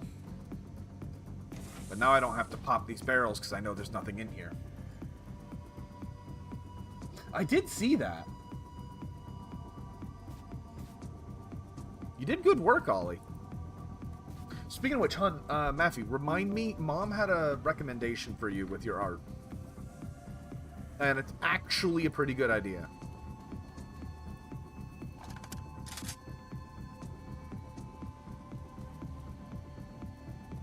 I would like to face the HE or KE here, where we got all these barrels on the other side. If I face them at all.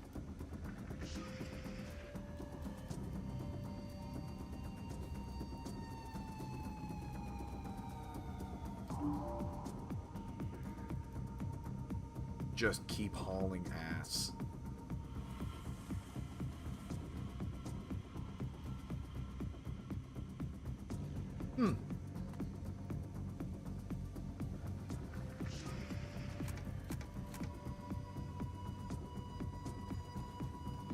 I can tell you, I mean, it's not private. Essentially, she just recommended that you do, like, prints, adoptables, all that good stuff.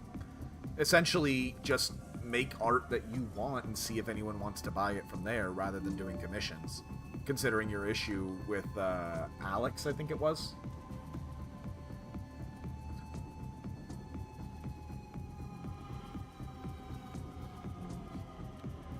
Now, he did say there's an exfil by the generators, so ideally we can get the hell out of here before ever having to deal with them. But fuck it, we ball. Oh. We don't ball.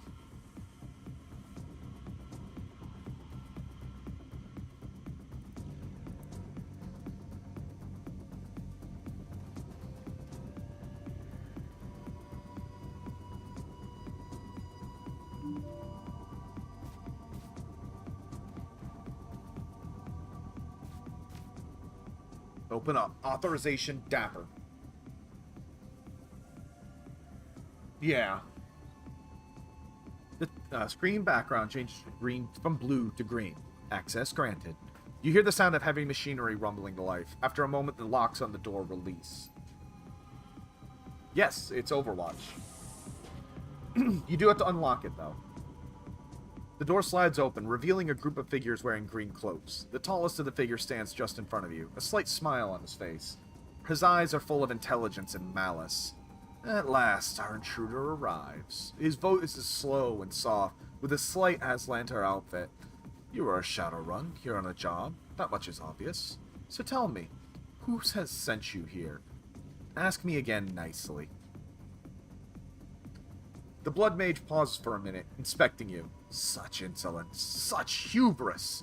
He shakes his head. So very, very foolish. You will not answer my questions. Or you will answer my questions, pest, whether you want to or not. His mouth twists into a cruel smile. In a single smooth motion, he pulls a knife from his belt and draws it along his own forearm, the blade leaving a stripe of bright red blood in his wake. Still smiling, he begins to chant, "No, you do not!" The Blood Mage is caught off guard, but only for a moment. He adjusts with inhuman speed, sending his ritualistic blade clattering to the ground and dropping into a defensive stance. Mages go first.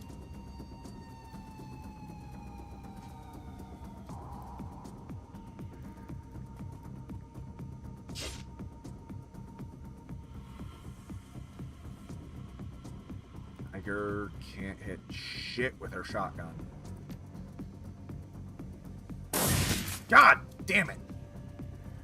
should have known better.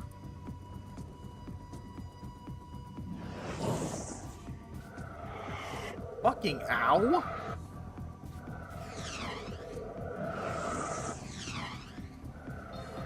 I hate mages so much. Oh shit, KT's not coming from that way. Or KE, rather. Well, no need to hold this ground.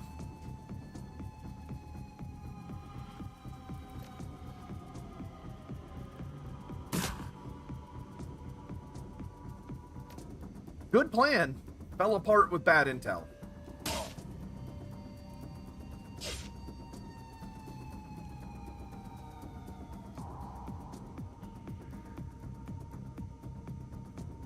Alright, I gotta get over here. There you go.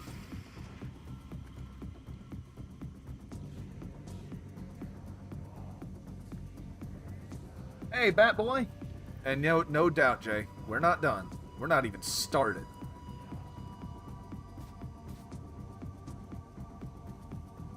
Why not? Drug up.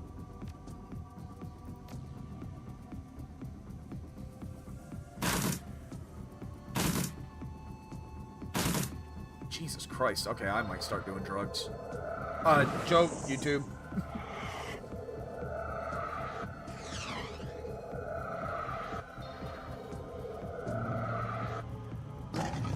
Holy shit in Toledo.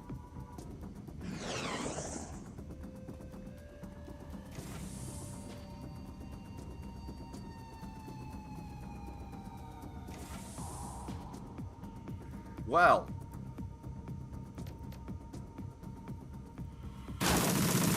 Hey, easy solution.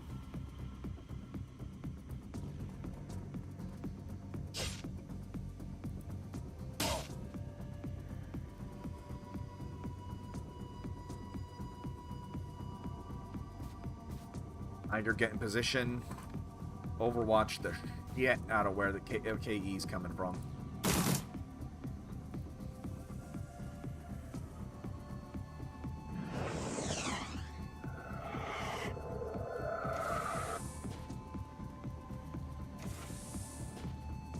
Good Overwatch, Iger. Good Overwatch.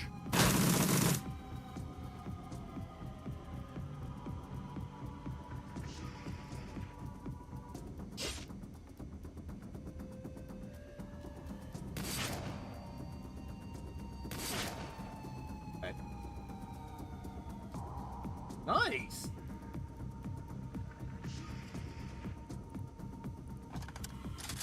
We should be starting our own housewarming journey here. Yeah, thanks. That's why I wanted you to shoot him, not look at the pretty colors, Blitz.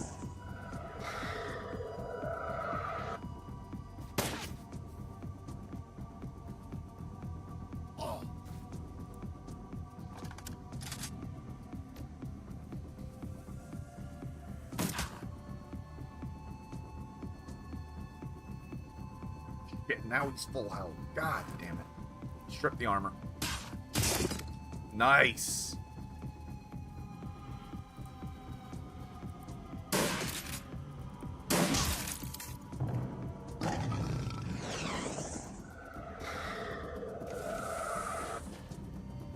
Oh, they are coming from both sides. Good to know.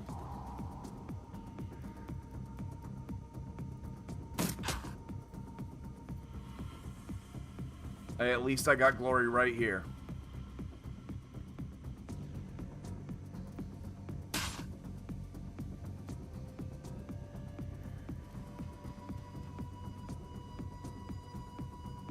Iger, would you please go handle this?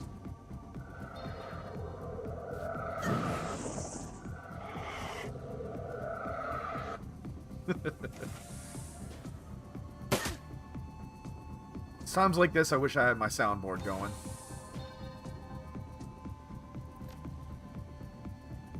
I don't give a fuck. You ain't getting through this door.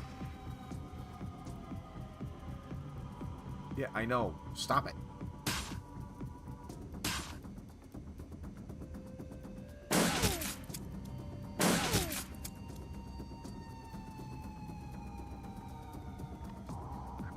let Blitz cover this.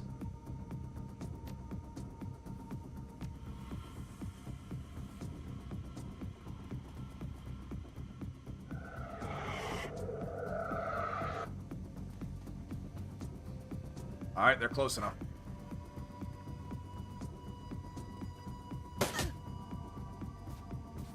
I'm going to hit that button.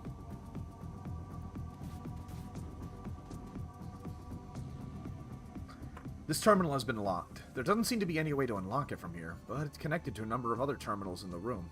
In theory, a Decker could probably enter the lab's dedicated matrix service and unlock the terminal from there, but doing so would almost certainly raise an alarm. Whoop-de tap dance and do! We're already... What the, that's what you needed me to see?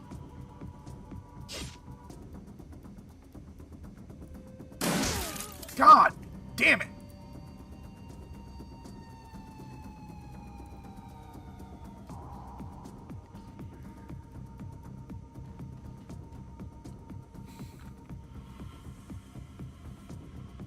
Alright, normally I wouldn't do this because Blitz does need to go back, but there you go.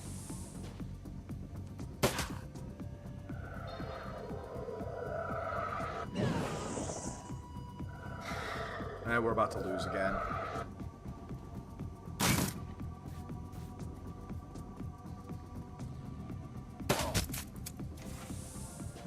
Yeah, we lost because I don't have any other healers. So tell you what we're going to do.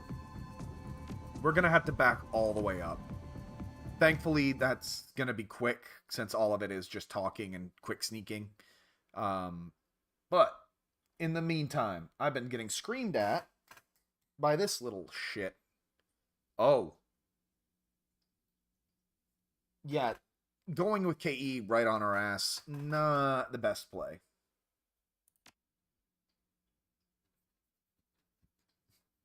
Come on, hun. These are cultured individuals. Of course they get the Looney Tunes. Blah, blah, blah. Instead, we're going back to that safety save I made a little bit ago.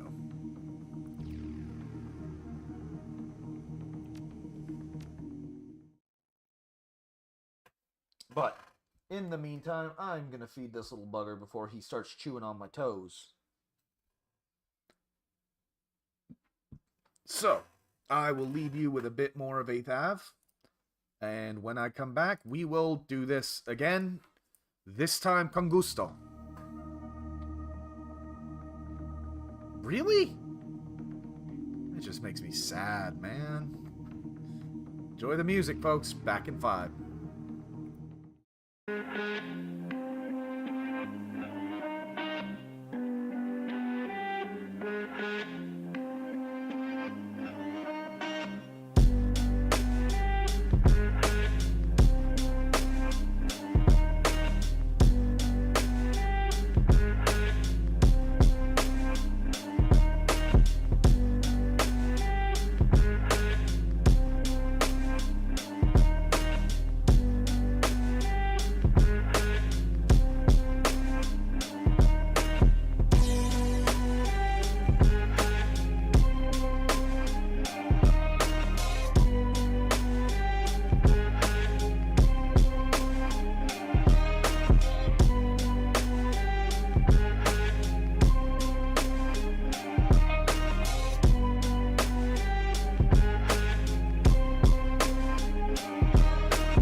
That's bizarre, Ollie.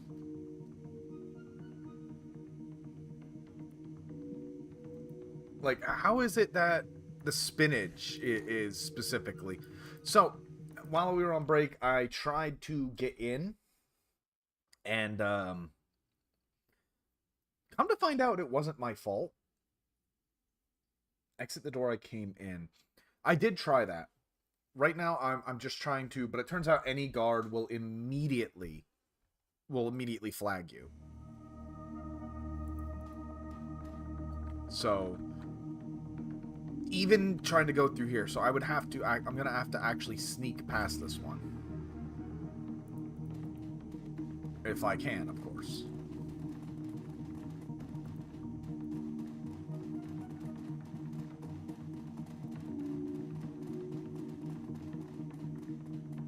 Do another quick save.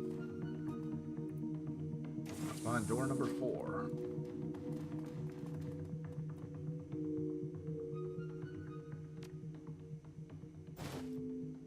Oh, good. Pay data.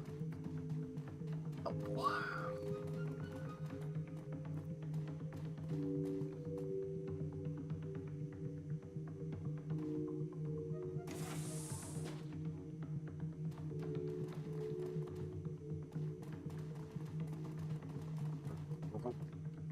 Yeah, it still doesn't work because he just...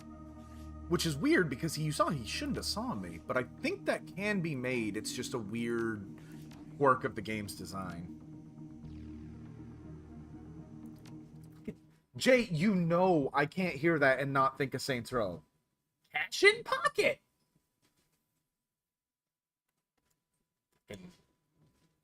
I'm gonna have to, you know... Oh my god. I'm gonna have to put that on a soundboard. I'm gonna have to put Genki on a soundboard, man.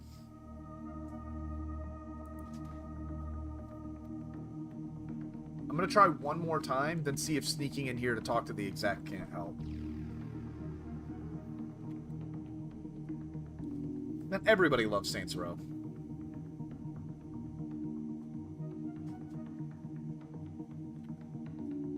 Wait till she passes.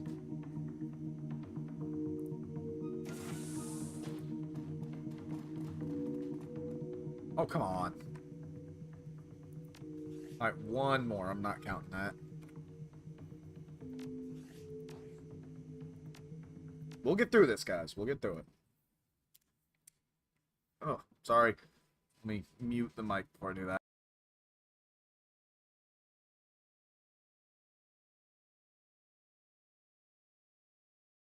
I know bones cracking gross some people out. It's a habit of mine. I'm not going to call it a bad habit, but it is a habit.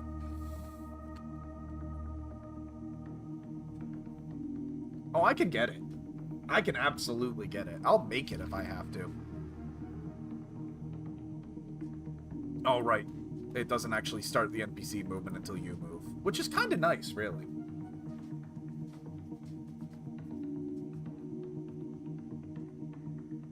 So let's try going for the exec. Let's see if the exec can get us through.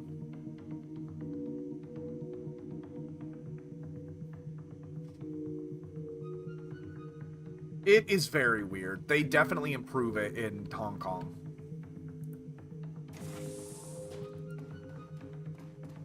Yeah, because, like, there's no way to tell where her vision cone is. That's the problem. Because it feels like she shouldn't be able to see me there.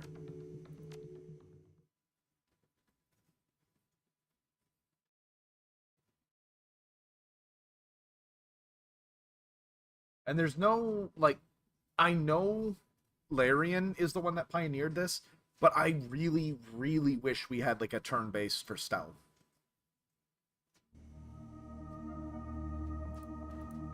The thing is, this is after Metal Gear Solid, which, you know, already popularized the vision cone.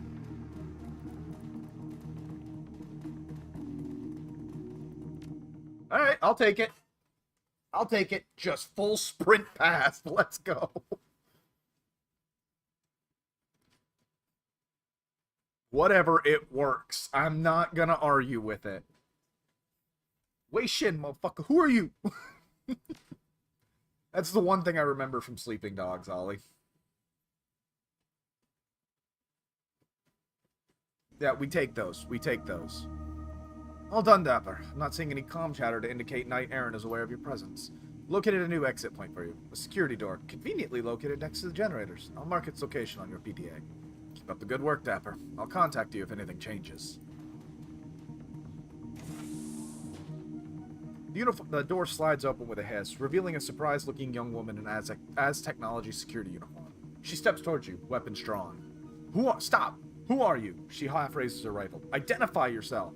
Calm down. My name's Mueller. Knight Errant sent me. She sounds suspicious, on edge. Let me see some ID. Do yourself a favor. Ditch the paranoia. Central sent me to relieve you. If what you're saying is true, why haven't we heard anything about the comms over it? Beats the hell out of me. Maybe you should go ask Central about it. This isn't protocol. The entire story is... Yeah, just get the hell out of my way. Well, we tried.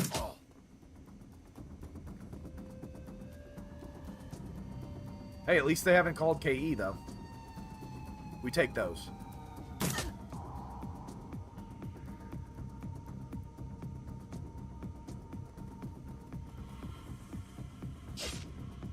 Yeah, exactly. Small mercies, my friends. Small mercies. I am almost certain she's gonna brag glory again.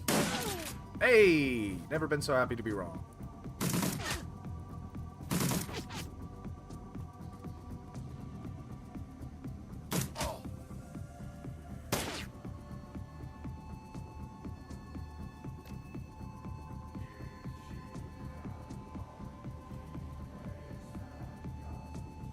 Probably gonna miss. Nope.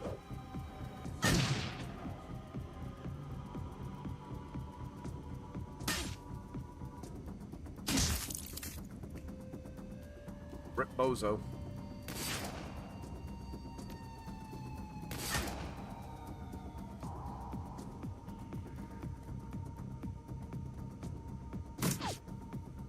Actually, I don't think they can call out for KE. Otherwise, you know, they definitely would have.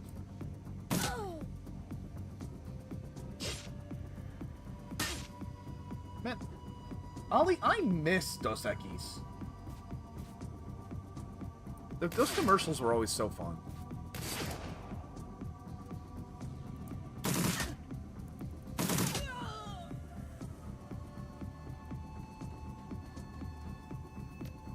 And the fact that this hasn't ended, and we're still in combat mode, means that we still got some bricks up ahead, no doubt.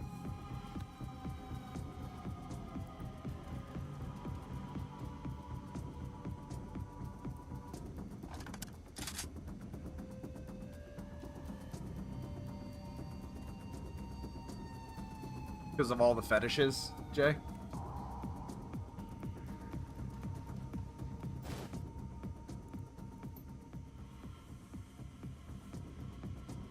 Which is, again, a wild thing to say out of context.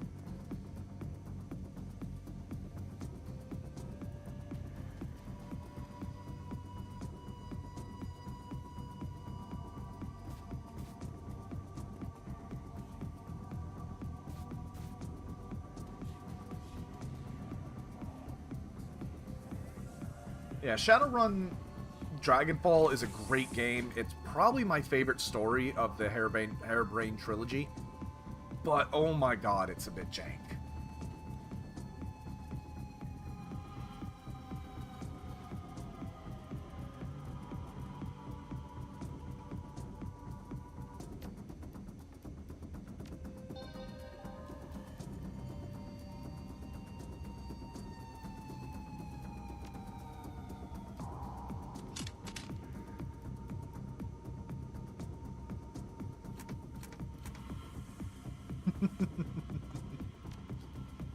Thankfully, I don't think I'm big enough for YouTube to really care yet. Like, I love the gag, but I'm pretty sure YouTube ain't listening to, you know, little 50 sub Andy me.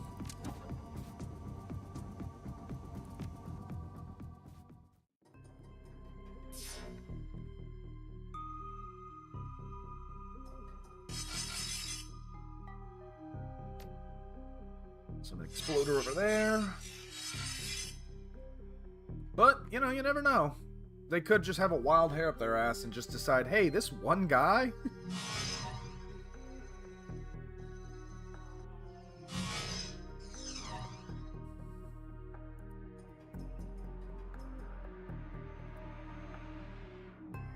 Go ahead and erosion him.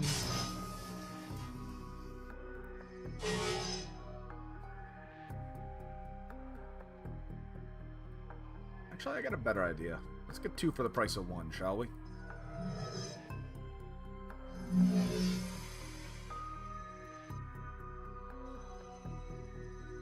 Yeah, exactly, Ollie. Mama Susan. I know she's not there, but I don't know the new guy's name. Mama Susan is a cruel and fickle mistress.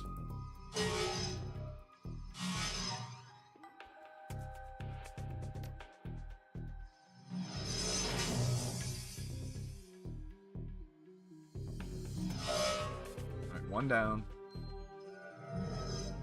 I mean, hell, if they're all gonna just gather up like that.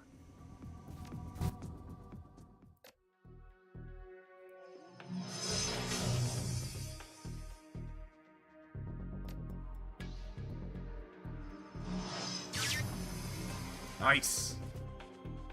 Nice and quick and clean. Love to see it.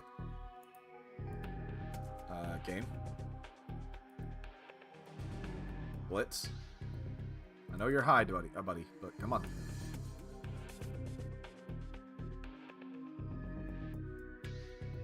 Appreciate you, Ollie. Blitz. There we go.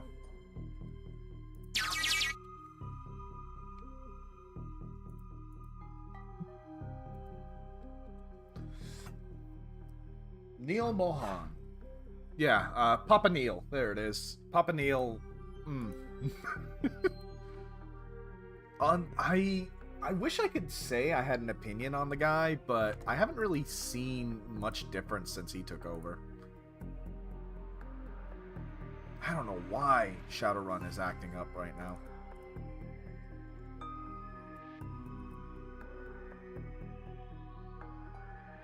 Yeah, I may have said that I said you were streaming, and I said that you did art, and I said that you wanted to do,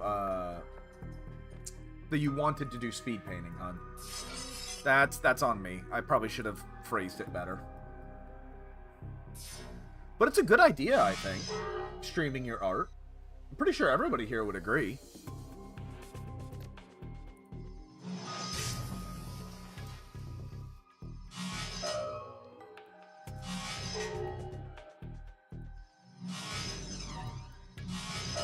Relaxing drawing sessions with math?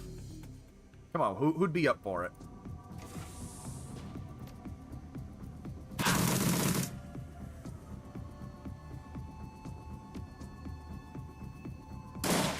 Exactly.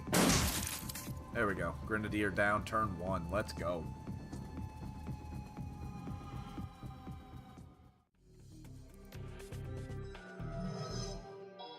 What are you screaming about, boy?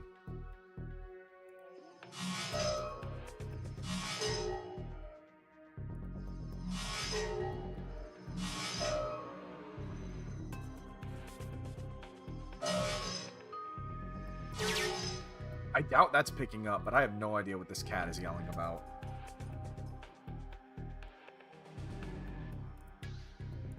I don't remember how to despawn. I thought it was just log out, but I guess not. Yo, we're not even going to bother with the camera data. Oop, shit, wrong button. Alright, now KT's on the way. Or KE, excuse me.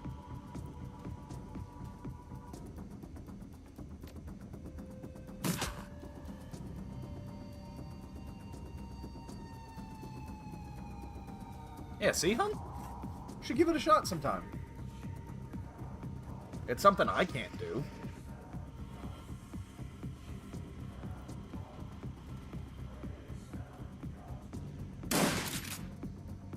mean, my art is not visually exciting, you know? No one wants to see, writing.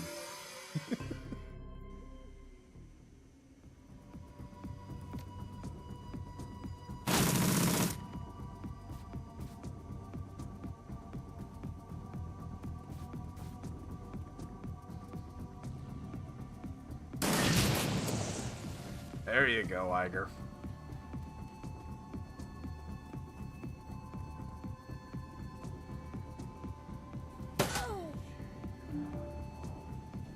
It's alright. That's alright.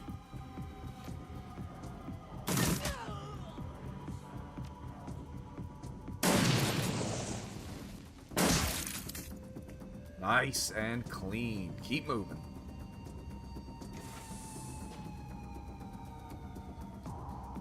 I mean, maybe it helped though, hun. You know? Knowing that people do want to watch you.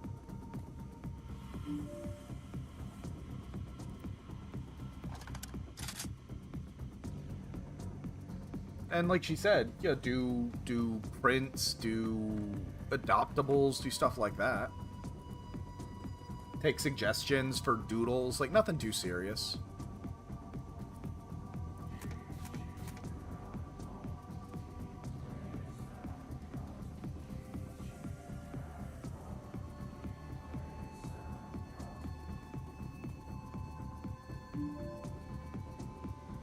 And honestly, you have a lot to offer when it comes to things to talk about when it comes to art. You have a lot of history. You have a lot of knowledge with the medium. That would be really interesting, you know? And anyone that's into that kind of thing.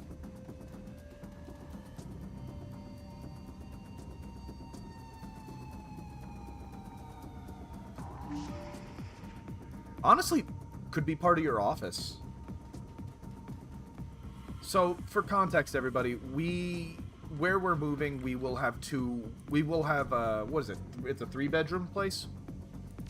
And right now, we are intending on, essentially both of us take a room. And then we keep our master bedroom.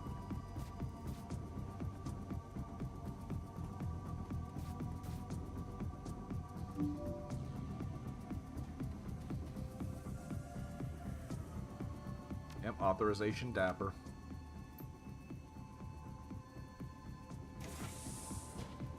Blah, blah, blah. I'm gonna blow this place up. And attack before he can finish. Don't let him summon. Ow!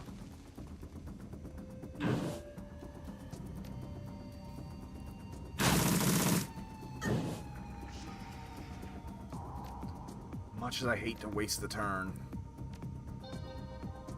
If I don't, I'm gonna waste the mission.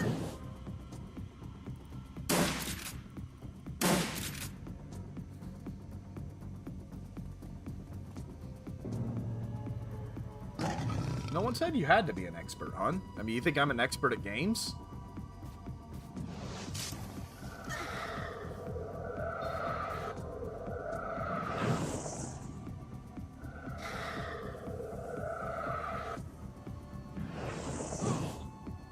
Shit. 43 damage.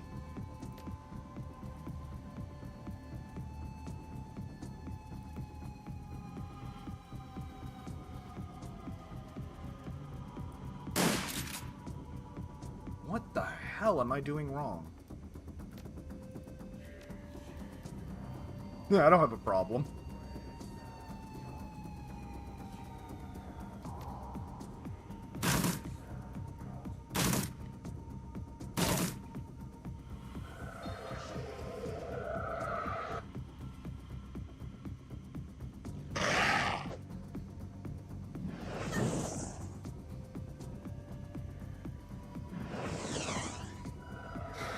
Look at this absolute failure of gameplay, and you tell me that you have to be an expert to stream.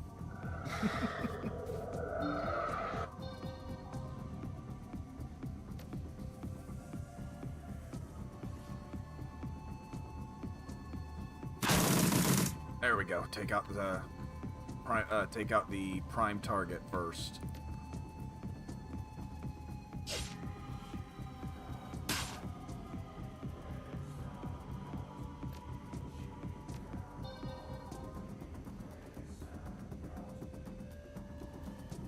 still on his stim? No, he's not.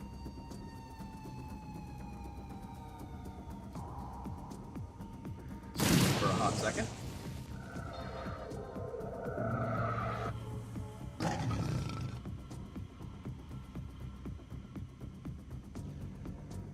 Sorry, had a sneeze sneak up on me. We can talk about it more after.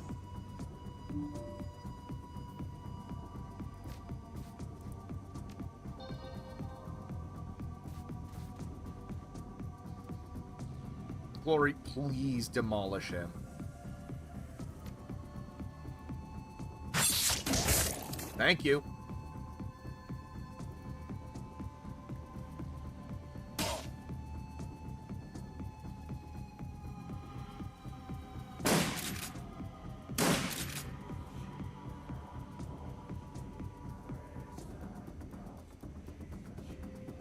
Okay, blitz over here to the terminal. Get ready to get in.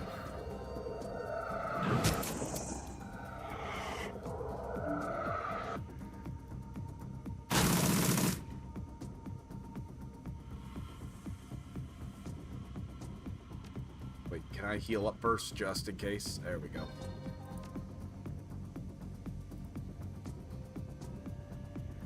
Alright.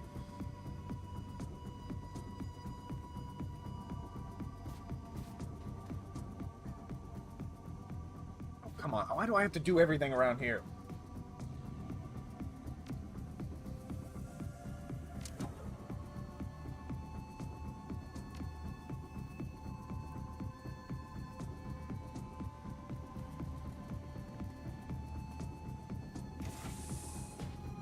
Oh, shit.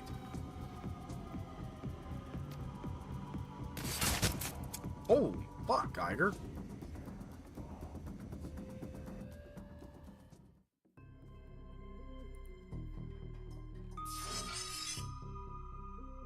Alright, just cell doors, but that's fine. I'd rather them open anyway.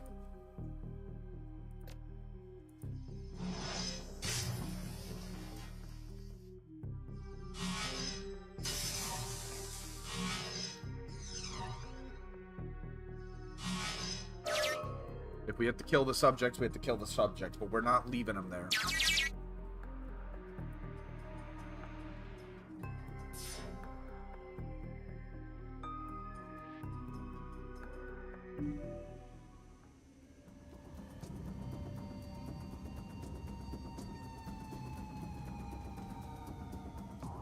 The man in the cell stares at you through red-rimmed eyes. His body is marked with obvious signs of mistreatment and neglect. He opens his mouth to speak, then closes it again and swallows hard. He tries again, and the voice that comes out from him is tremulous and weak. You killed the masters. You slaughtered them like lambs. How is it possible? You want out of here or not? He continues to stare at you, bug-eyed and unblinking, his mouth agape. Me? Out? How can I go out? It is my place to be in this cage. It is what we were bred for. But you killed the masters. It is our place to die, not theirs. If you want to die, man. Want? The slack-jawed man looks genuinely confused. It is not our place to want. My brothers and I are grown here, gestated in tanks to serve our purpose. What the fuck are you talking about? We are test subjects. Our purpose is to suffer and die. His voice is utterly matter-of-fact. If any of this bothers him, he doesn't show it. In doing so, we provide useful research data. It is what we were made for. Okay, what about the Bloodline Project? The mages wake us from our slumber. Sometimes in two, sometimes more. One is taken to another part of the facility, the testing lab. The rest remains in the cells. The mages run their tests. The entire group dies. So, the mages do something to one of you and the entire group feels the effect? He nods. Yes, they haven't chosen a subject from my group yet. But when they do, my death will come. I won't hear the chanting. I won't see the mage. But I will share in the suffering, and I will die. And then another will be grown to take my place. You don't have to worry about that anymore. Doors open, you can get the hell out. His eyes go wide, as though he's having difficulty processing what you just told him. Out? But our purpose. From now on, your purpose is to do whatever the hell you want. Get moving. Yes, yes, we will run. All of us. Thank you.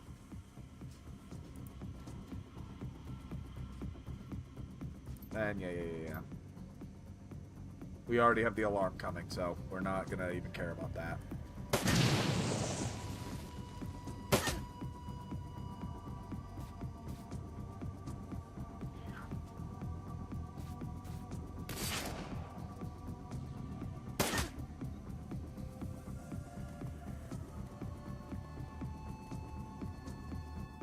Jesus, dude can haul.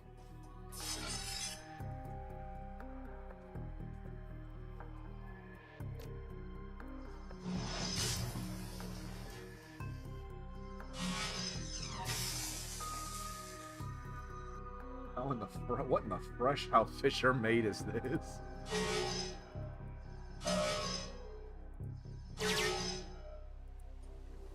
We'll come back to this one. I know it's a bit of a waste of time, but I feel like if we trigger the alarm, we're going to lose the opportunity to save the rest of them.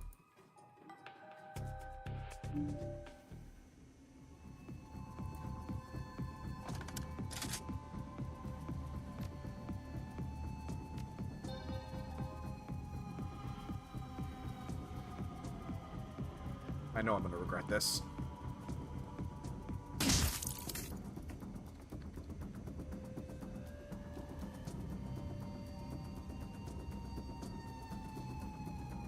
Oh, no, Iger. Perfect. Iger can get in there and hold that position.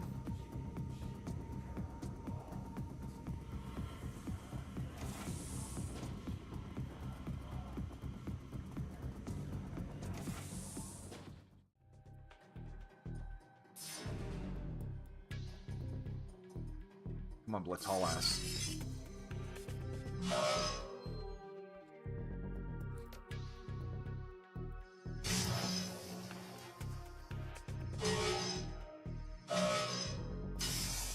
Come on. Yes! That's what I like to see.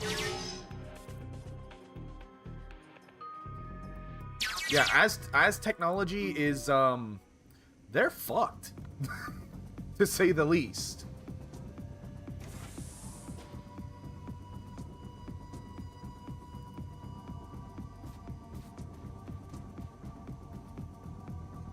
Just hit him with that dragon's breath. There you go.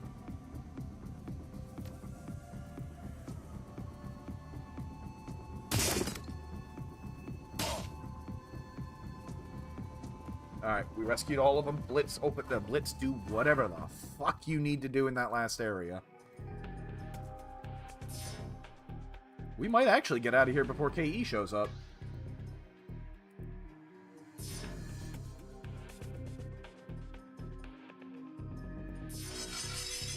Oh boy.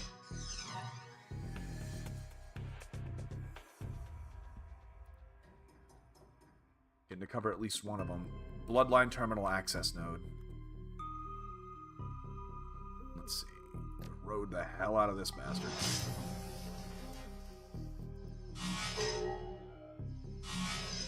That's probably the data that Shockenwallen wants.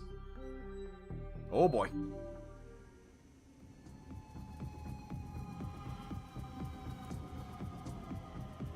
That's alright, we take up position, stay ready.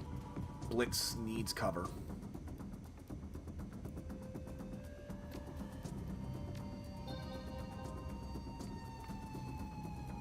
I guess just take cover at the console.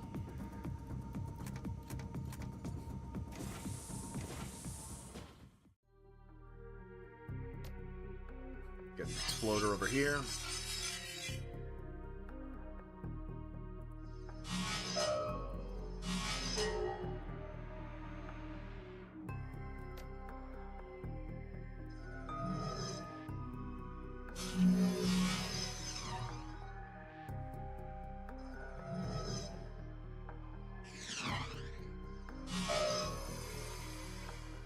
Should have my erosion back up. Yes, I do.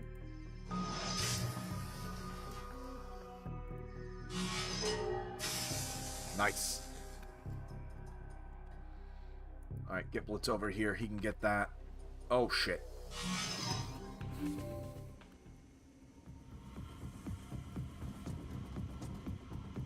Get in position. Stay ready.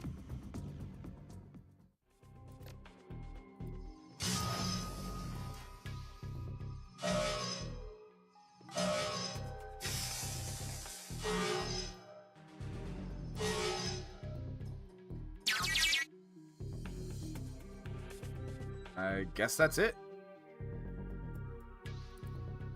Yeah, take a turn.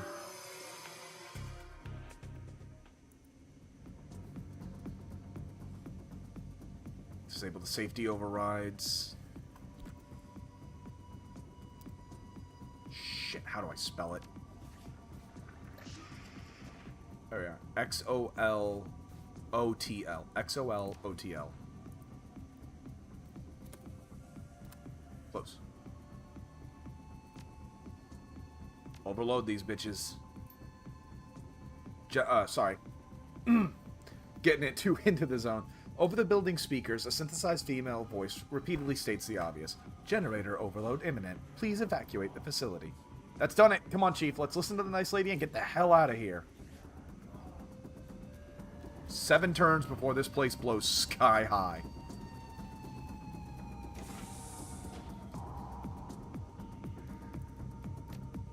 Let's pump that adrenal pump so Glory can just move.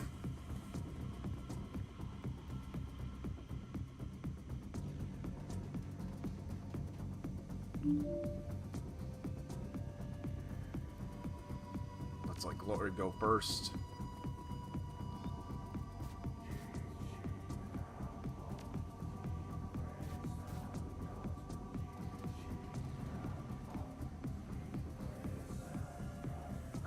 Yeah, we need him up here. And I already did use his... Damn it, damn it, damn it. This is going to be a hell of a fight on the way out.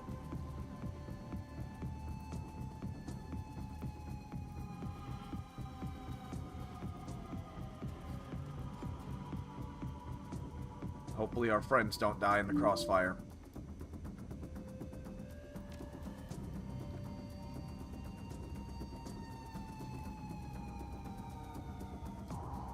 I need to find better cover.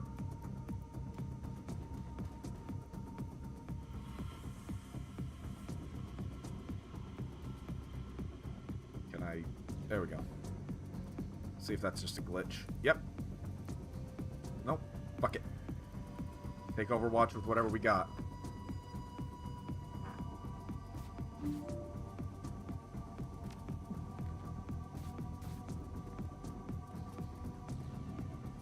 Anything comes through that door, we light it the hell up. Game. Thank you.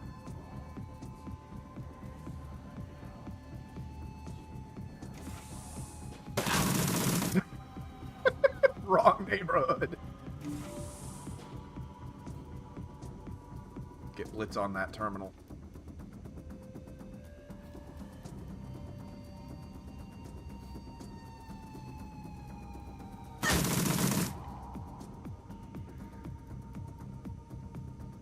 This is coming right down to the wire. We got 3 turns before this place blows.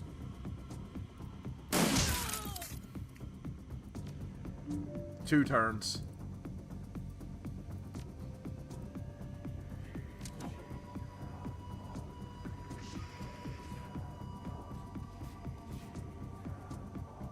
I don't know, guys. I don't know. This might have been a wasted trip. Whose genius idea was it to take this job?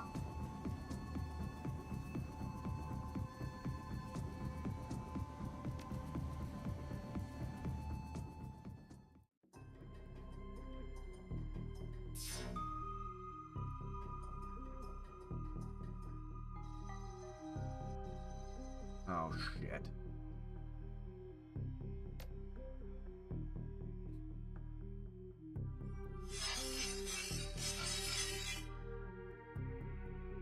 Exploder, take a step away. Hopefully that's far enough to not tag Blitz. Nope. Shit.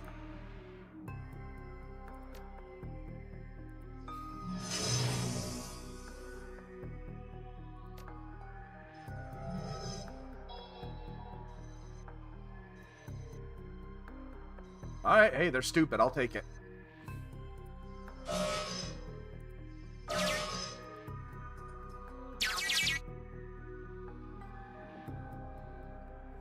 And Blitz can just run back.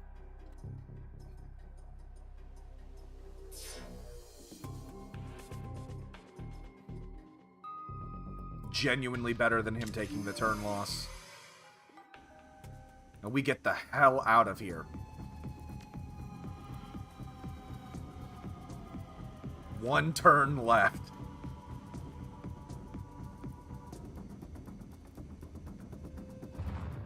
Ooh.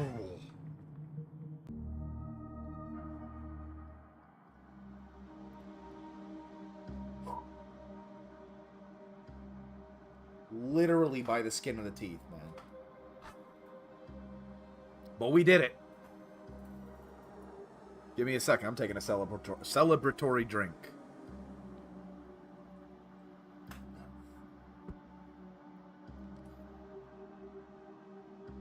Alright. Gradually, the ringing in your ears clears and the world comes into focus. The generator overlord did its job, just as Frau Muller said it would. The Az Technology facility has been reduced to a smoldering crater, strewn with a chaotic jumble of cracked marble, melting plastic, and broken support beams. You can barely make out the faint wail of the approaching sirens. They're still far away, but they won't be for long. Fruit punch, actually. Wow, Chief, that was intense. Nothing I couldn't handle, of course, but it was a little more dramatic than I was expecting. Leveled a fucking Az Technology facility. Blitz intense barely covers it. Yeah, he eyes the crater. I guess that's true. Blitz steps back, blinking. A sudden gust of wind kicks smoke and dust into the air. The approaching sirens grow louder. They're now accompanied by another sound, the whine of approaching rotorcraft. What they were doing in there was wrong. More than that, it was terrible. They had to be stopped, and we stopped them. It is as simple as that. We can talk about this later. We don't want to be there when the response vehicles arrive. The test subjects that you liberated mill about aimlessly, blinking against the light. The foremost clone takes a half step forward. But what of us? We have no purpose now. This is not supposed to happen. It is wrong. Without our masters to guide us, what will we do? Whatever you want. You're free now. Not supposed to do anything. Find yourselves a new purpose, make it a good one. The lead clone stares into the crater, trembling. We will try. Come on, Dapper. Let's head home. Arizona. Arizona Fruit Punch. It's one of my guilty pleasures. Memories of the explosion that toppled the Az Technology facility keep you company on your ride back to the Cruise Bazaar. You barely managed to outrun the blast. Now the facility lies buried under thousands of kilograms of twisted rebar and reinforced concrete. No doubt a considerable blow to Az Technology's activities here in Berlin. Mission successful. It's time to get paid. I don't think I've ever done that. Because Frau Muller is always way too sketchy for me. Your PDA rings, and the face of your fixer, Paul Amsel, appears on screen. I've uncovered some terrible information. The team is assembled in the safe house. Please meet us there when you are able. Can I get paid first, please? No. Alright, we got a lot of experience for that. So first thing I want to do is actually raise up my charisma a little bit more. To the maximum for trolls. I'll take socialite. After that, my strength is at 7, which is as high as I wanted it, so we are going to focus all on... We're going to focus more on our rifle.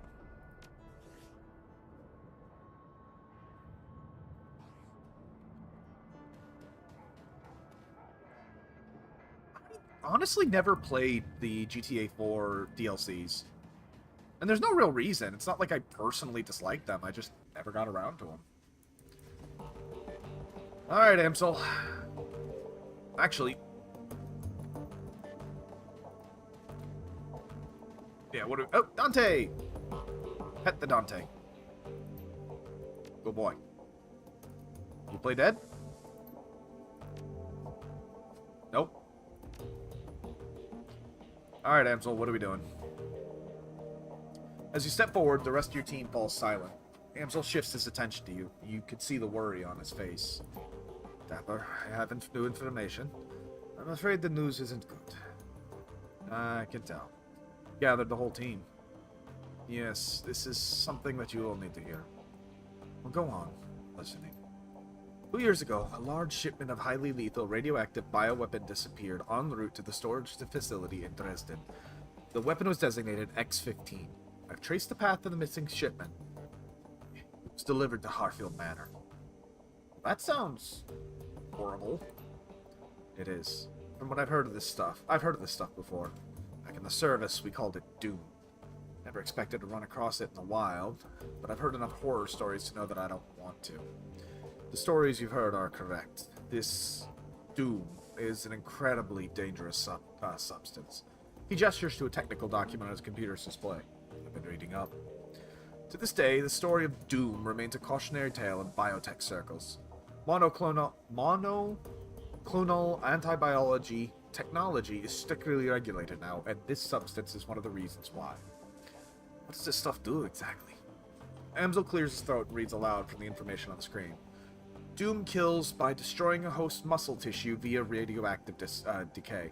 Funny you should mention Geiger, Ollie. Each individual Doom antibody is bound to a radioactive bismuth 212 isotope. When introduced into a host, these antibodies bind to surface-level muscle tissue. The tissue is then killed with alpha radiation. This process repeats itself until the host wastes away and dies. Jesus. Igar nods grimly. I've heard that Doom was displayed in a couple of border skirmishes back in 41. After seeing what it did to people up close, the UCAS passed a unilateral ban on the stuff. If that doesn't tell you how bad it is, nothing will. Okay, so I hesitate to ask, but what would a dragon want with this Drek? Nothing good. That much goes without saying. This development worries me, Dapper. It worries me greatly. So the dragon has a bioweapon. Good to know, but it doesn't change what we need to do. I'm with Dapper on this one. It's interesting. Scary, even. But it doesn't actually change anything. I mean, it ups the stakes if the Firewing's allowed to carry out her plans, whatever those might be. But we're gonna stop her before that happens. It was always the plan. As far as I'm concerned, it's still the plan now. I agree with Dertrick. We need to focus on what's in front of us. Whatever the dragon's larger plans might be, the fact is she's after us. We shouldn't let ourselves get distracted by anything else. Amsel is slow to respond. Finally, he nods. Yes, I concur. For the time being, we must continue forward, and that means you must continue working towards raising Alice's fee. I'll leave the matter in your capable hands, Dapper. When you've acquired the necessary funds and are ready to head back to the rabbit hole, let me know. Good. If you need me, I'll be getting prepped for the next run. Right behind you, love. Deirdrick casts a backward glance at Glory. If any of this has an impact on her, she doesn't show it. Come on, Glory. Let's go. Alright. So we got some pay data to sell. I think we have some...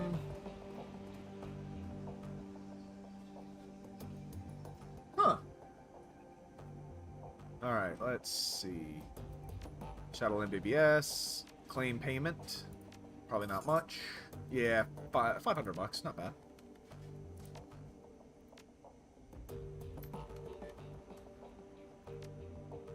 Kaboom! You feel that shake a few hours ago? Not an earthquake.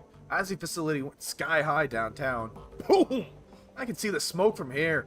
A friend of mine down there says it was a power spike that blew their generators. I doubt it. Only Shadowrunners have that sense of flair.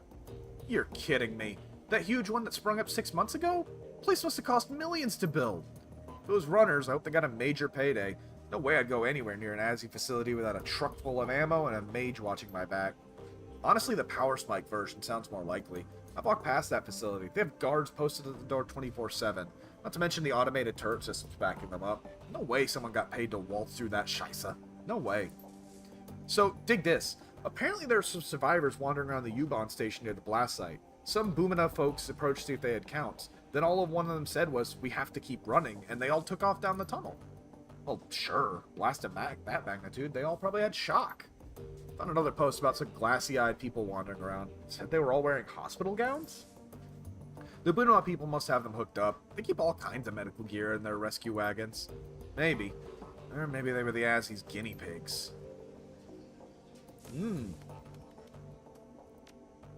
We got some fans. Oh, we forgot to get our payment for the Mark 6. Herr Schmidt to Dapper. As you remember, we had the Mark 6 crush his head because we weren't allowed that shit. From Herr Schmidt to Dapper. To call your work unsatisfactory would be an understatement. When I said we wanted the prototype, it should have gone without saying we wanted it intact and operational. You technically fulfilled the terms of our arrangement, so you'll get paid. But don't ever expect to work for us again. Don't care.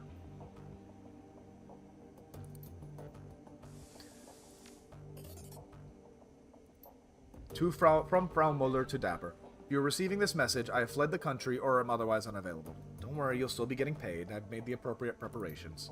In any case, Dapper, thank you for helping me. Please do not attempt to contact me again. As far as this world and my former employers are concerned, I'm buried under a ton of rubble, and it's best that I remain that way. Goodbye, Yvonne Jimenez, aka Frau Muller. How's our money on the Alice fund? Hey, we have enough for Alice! I have an unread message. Hey Dapper, I've encountered one last DVD, but I'm afraid that's all you're going to get. You might as well use the rest as coasters. They're all well beyond repair. If you take a look at the table beside your DVD... Yeah. To be completely honest, that was a lie. To recover this last disc, I was forced to... subcontract. Schrody is still a brute of a man. I'm unimpressed with his manner, and his poor hygiene disgusts me. But he's very good with old things like this. All credit where it's due. So, we have all the DVDs, and we have our final information on... We have our money for Alice.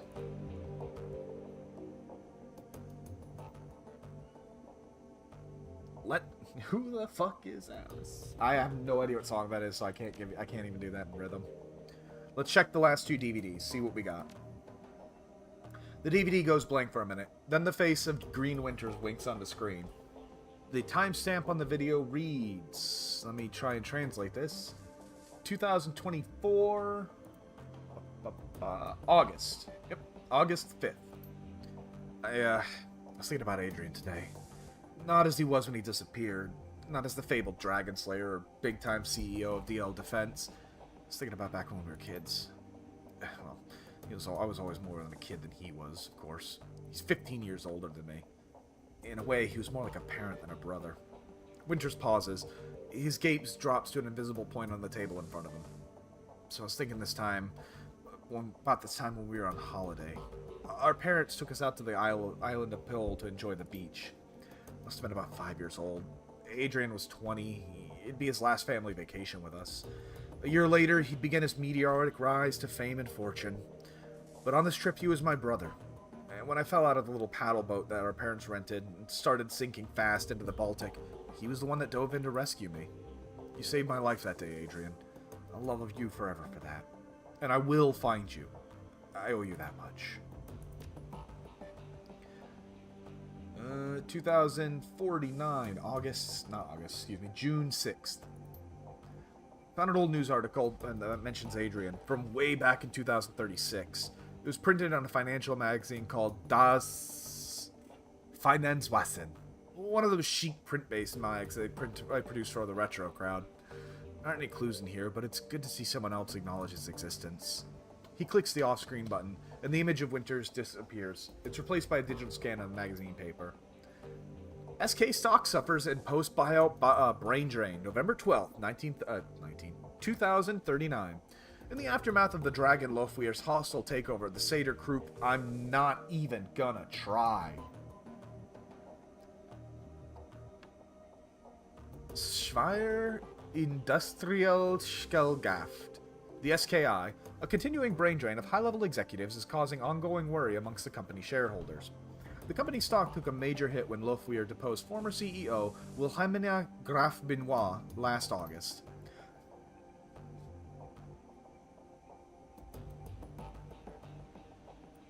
Sorry, had to cough. 3 months later, long-held power positions within the SKI Empire continue to empty as the Dragon consolidates its power base. The most recent casualties of Lofweir's takeover include Alexandria Kobayashi, former COO of Seder Munitions, Matthias Donner, former treasurer of Ruhr Datafax, and Werner Harding, former CEO of DL Defense. DL Defense, though, that's our guy's company. Harding stepped into the role to replace Dr. Adrian Vauclair, who disappeared under mysterious circumstances 2 years ago. Winter's face winks back onto the screen. So there you have it. That's what they had to say about Adrian a mere 2 years after his disappearance. My brother, the footnote. When this track does load, it's clearly corrupted. Meaningless stream of text. We got nothing. Meaningless stream of text. A rattling sound fills the air as the disc grinds in its tray. A few seconds later, the screen fills with text. From the desk of Werner Harding, Dr. Vauclair, 2034 to September 10th. It is my sad duty to inform you that by unanimous vote of the German word, your position as CEO of DL in Defense will be terminated at the end of this calendar month. Your continued misallocation of company funds to pursue personal agendas cannot and will not be tolerated any longer. The Supervisory Board is not unsympathetic to your mental state. The trauma that you endured during your pursuit of the Dragon Firewind must have been enormous. But continuing your obsession with the Dragon, the dead Dragon, I might add, has proven a negative influence on this company, and an unjustified drain of company resources. The Board wishes you all the best in your future endeavors. We have prepared a generous severance package to assist you in this time of transition. If there's anything more we can do to help you, please don't hesitate to ask. Werner Harding. I actually got the, we really don't care, but we're going to be nice. Let's get the final DVD. The DVD ramps up to speed, filling the air with a shrill whining sound. Green Winter's face appears on the screen. The timestamp on the video reads 2050. April 28th. This is it. The interview. Took some digging to find it, but there he is. My big brother, back in his prime. The note disappears, and for a moment, the screen goes blank. Suddenly, images of a news correspondent flashes on the screen, accompanied by a brief orchestral flourish. A timestamp onto the upper right corner of the screen reveals the date, August 22nd, 2012. I remember the Dragon attack of 2012. Once again, you do not hate media or news journalists enough. Thank you for joining us. We're coming to you live from the ruins of Sengerhausen, the 5th Harz mountain town to be sacked by the Dragon Firewind. Standing by my side is the head of Dell Defense, Dr. Adrian Vauclair. Dr. Vauclair has been hailed as a leader in the effort to bring down Firewind and end her reign of terror. I don't mean to get political. That is one of the few political takes I will take in public, though. I cannot stand journalists. People that, and not all journalists doing their job, good for them. But the people that it's like, hey, I see you're bleeding. Hey, I see that you just lost your family. You are currently holding your dying sibling. Would you like an interview? I get you're doing your job. Your job is evil. I'm sorry. Dr. Vauclair, tell us about your efforts to bring down the dragon.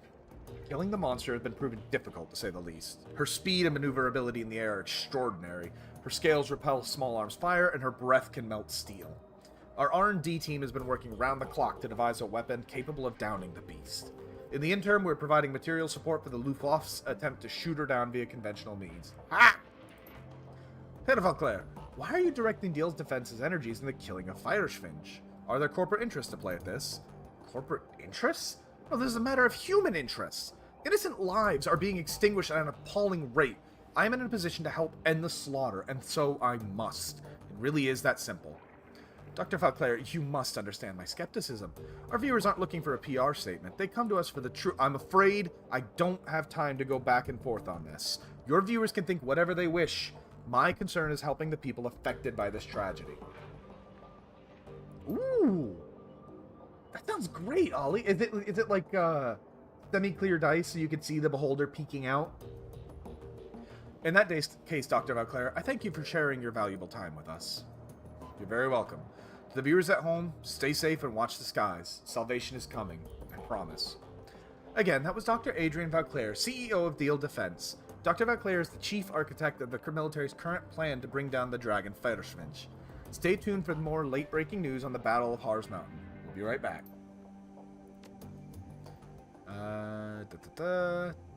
2054. November 17th. Jeez, he looks bad. Holy shit. I just stumbled onto some of Adrian's old lab notes. I'm not going to say how I came across them. Someone might get hurt if the wrong people watch these. But I've checked them against some of Adrian's old handwriting samples, and they're legitimate. Holy shit, this is big. Alright, okay, back up, slow down. Breathe. He takes a moment to calm himself. Okay, so these notes, they pretty much confirm something I've always suspected. The Luftwaffe did not shoot down the Firewind. I mean, they tried. They pumped thousands of rounds into the air around her. They lobbed rockets at her for months. Lost a lot of attack choppers and fighters in the process. But none of these things were responsible for taking her down. The Dragonfall was caused by an experimental warhead, one that Adrian and his DL Defense think tank designed. I don't understand the science of it, not even a little bit. But from what I could piece together, it looks like they have some sort of chemical, radiological agent that acts on the metagene. I don't think they fully understand what they were doing. It was 2012 after all. I mean, the process worked, but I don't think they understood why it worked. Anyway, when a warhead full of this stuff comes in contact with a dual-natured creature, like a dragon, say, it drives a wedge between that creature's physical and astral forms. The body gets put into a sort of hibernation state, and the spirit is forced out. It looks like this process can maintain that state of separation indefinitely. And that's a pretty horrifying thought. A discorporated body is supposed to die in a few hours. I've heard horror stories about ghost-walking mages getting trapped in astral space, unable to rejoin with their meat. I heard they went crazy from the pain. If what I'm reading is accurate, it's entirely possible that Firewind has been trapped outside of her body for over 40 years. I don't think I need to tell you guys. Fuck. Winters pushes his chair back and slaps the table in front of him. This is why Adrian was always so cagey about the subject of Firewind after the Dragonfall. He knew for a fact she was alive, even if only technically. Her body crashed down in the SOX, sure, but she wasn't dead. The government wouldn't let Adrian tell the public about any of this, of course. It interfered with the lie that they were feeding us, that the Firewind was dead, and that everything was safe, that people should stop hiding in their basements and get back to work again.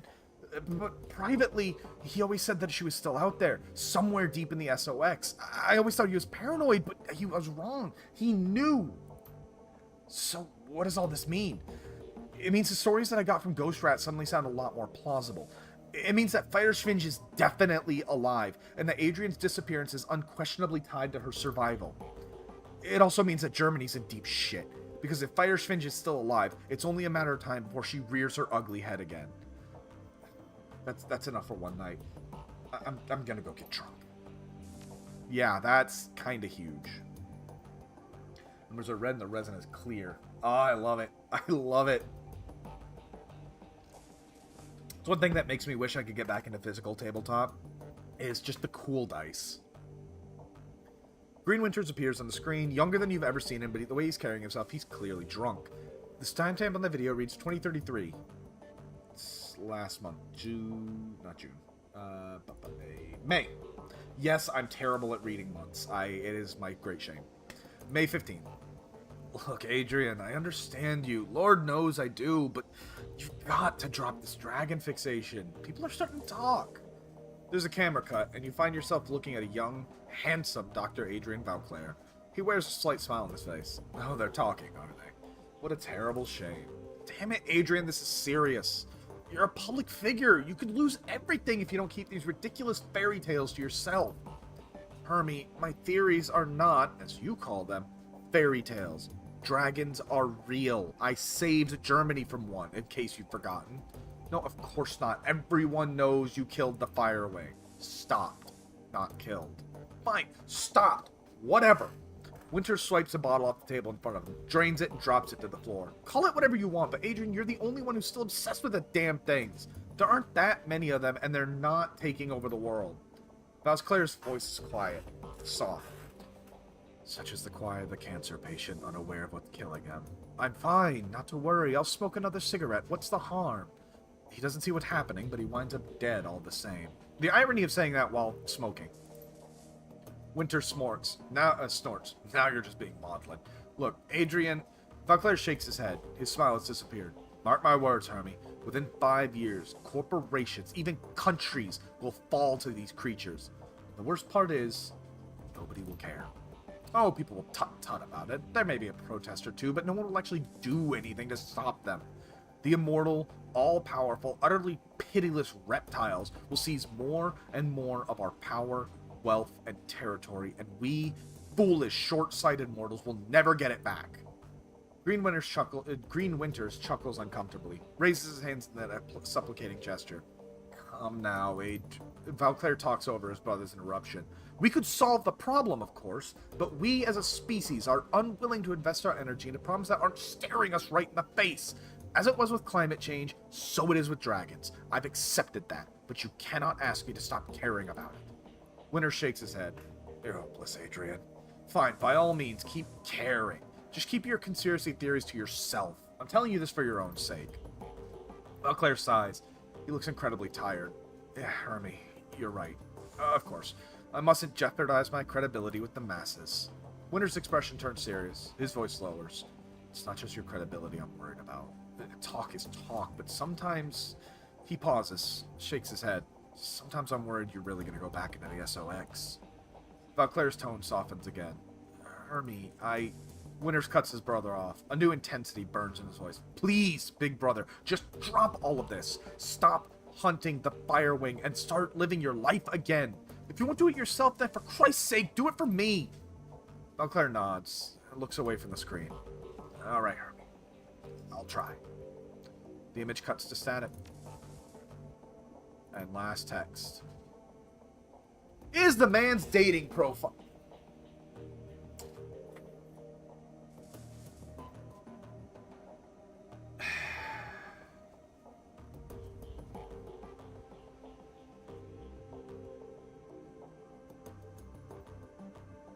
Looking for female, human, elf, dwarf, athletic, 20 to 30 when the man is 50.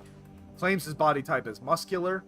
I'm a fun-loving guy who's also a great listener. I love hiking, clubbing, and all sorts of pets. I'm down for a cute, funny, adventurous girl who's down to party, and I don't respond to profiles without pics. No orcs, no trolls. That was valuable.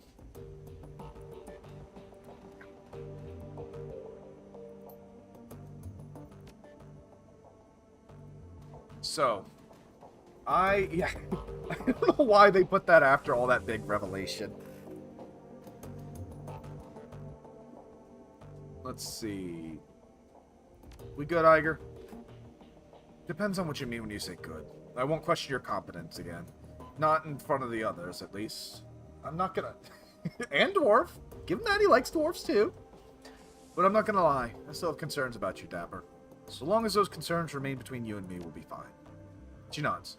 No need to worry, Dapper. My job is to support you and the rest of the team, and that's exactly what I'm going to do. As long as you hold up your end, everything should work out just fine. You said you had concerns about me. I'd like you to voice them. She shrugs. Alright, if that's what you want. You're green, Dapper. Too green to lead this team. That's my professional assessment, and yeah, I'm concerned about the situation. You can alleviate these concerns by doing your job and doing it well. The only thing that'll fix this is time. I'm not going to let history repeat itself, Dapper. That won't happen on my watch. I thought we were past this, Iger. You said you don't blame me for Monica's death. I don't. That's not the history I was talking about. Let's just say I have had bad luck with underexperienced teammates. Leave it at that. So, essentially, since we're at the point of no return, I've decided I'm just going to go through their comments, read through their lore and all that, talk to them. There are extra missions that I could do for them, and one of them I'd really like to do. Actually, I don't know. I'll make that decision, but I do love Iger's story about the KSK. I was hoping for this. No, not in the habit of sharing war stories, Dapper. Not with people who never served. It doesn't have to be a war story. I just want a better idea of who I'm running with. She looks at you in the eye for a moment, evaluating. Finally, she shrugs. Alright, Dapper. You win. I owe everything from my time to the KSK. From my street name on down. You tell me what you want to know, we'll see where this goes. How the hell did you get your street name? Back when I was in basic training, a fellow recruit made a vulgar joke at my expense. He said that I reminded him of the north face of Iger in the Bernese Alps. Huge, beautiful, dangerous to climb. His tone left little doubt as to what sort of climbing he had in mind. I think he was trying to proposition me in his clumsy way, poking me in front of the other recruits to provoke a reaction. Well, he got one. I broke 3 of his ribs and the name stuck. Remind me not to proposition you. A frown crosses her face. Either you're trying to be cute, or you've completely missed the point. Neither would surprise me. I didn't break his ribs because he propositioned me, Dapper. I'm not a goddamn savage. I put that recruit down because he demeaned me, and he did it in front of our peers. Calm down, Iger. I was just joking. Funny. It's exactly what the recruit said when he was being dragged off in the medical tent. It was just a joke. I didn't mean anything by it. I was never reprimanded by the top brass, though. They knew what I knew. Whatever that recruit's intent, he put me in a situation that required a response. Hey, I stand corrected. You might mean that, or you could be trying to de-escalate the situation. You tell me, fearless leader. You want to hear why I did what I did, or would you rather I just drop it? Because right now there are other things I could be doing. Tell me. Alright, I will. As soon as that idiot made his little joke, it was a foregone conclusion that I was getting saddled with the nickname Iger. My only choice was whether that happened under his terms or under mine. If I hadn't broken that twit's ribs, the name Iger would have meant a difficult sexual conquest to a whole barracks full of recruits. That's what I would have been to them. From that point on, my own accomplishments be damned. Thanks to what I did, the new name meant the troll who doesn't take shit from anyone instead. It's a name I'm proud to go by, and I've hung on to it ever since. And this story is why I love Iger. Woman is a badass and smarter than she lets on. A word of advice to you, Dapper. If anyone ever puts me in the position that he put me in, if he demeans you in front of your unit, whatever his intent, the appropriate response is to put him down hard. Out in the field, nothing will kill you faster than losing the respect of your team.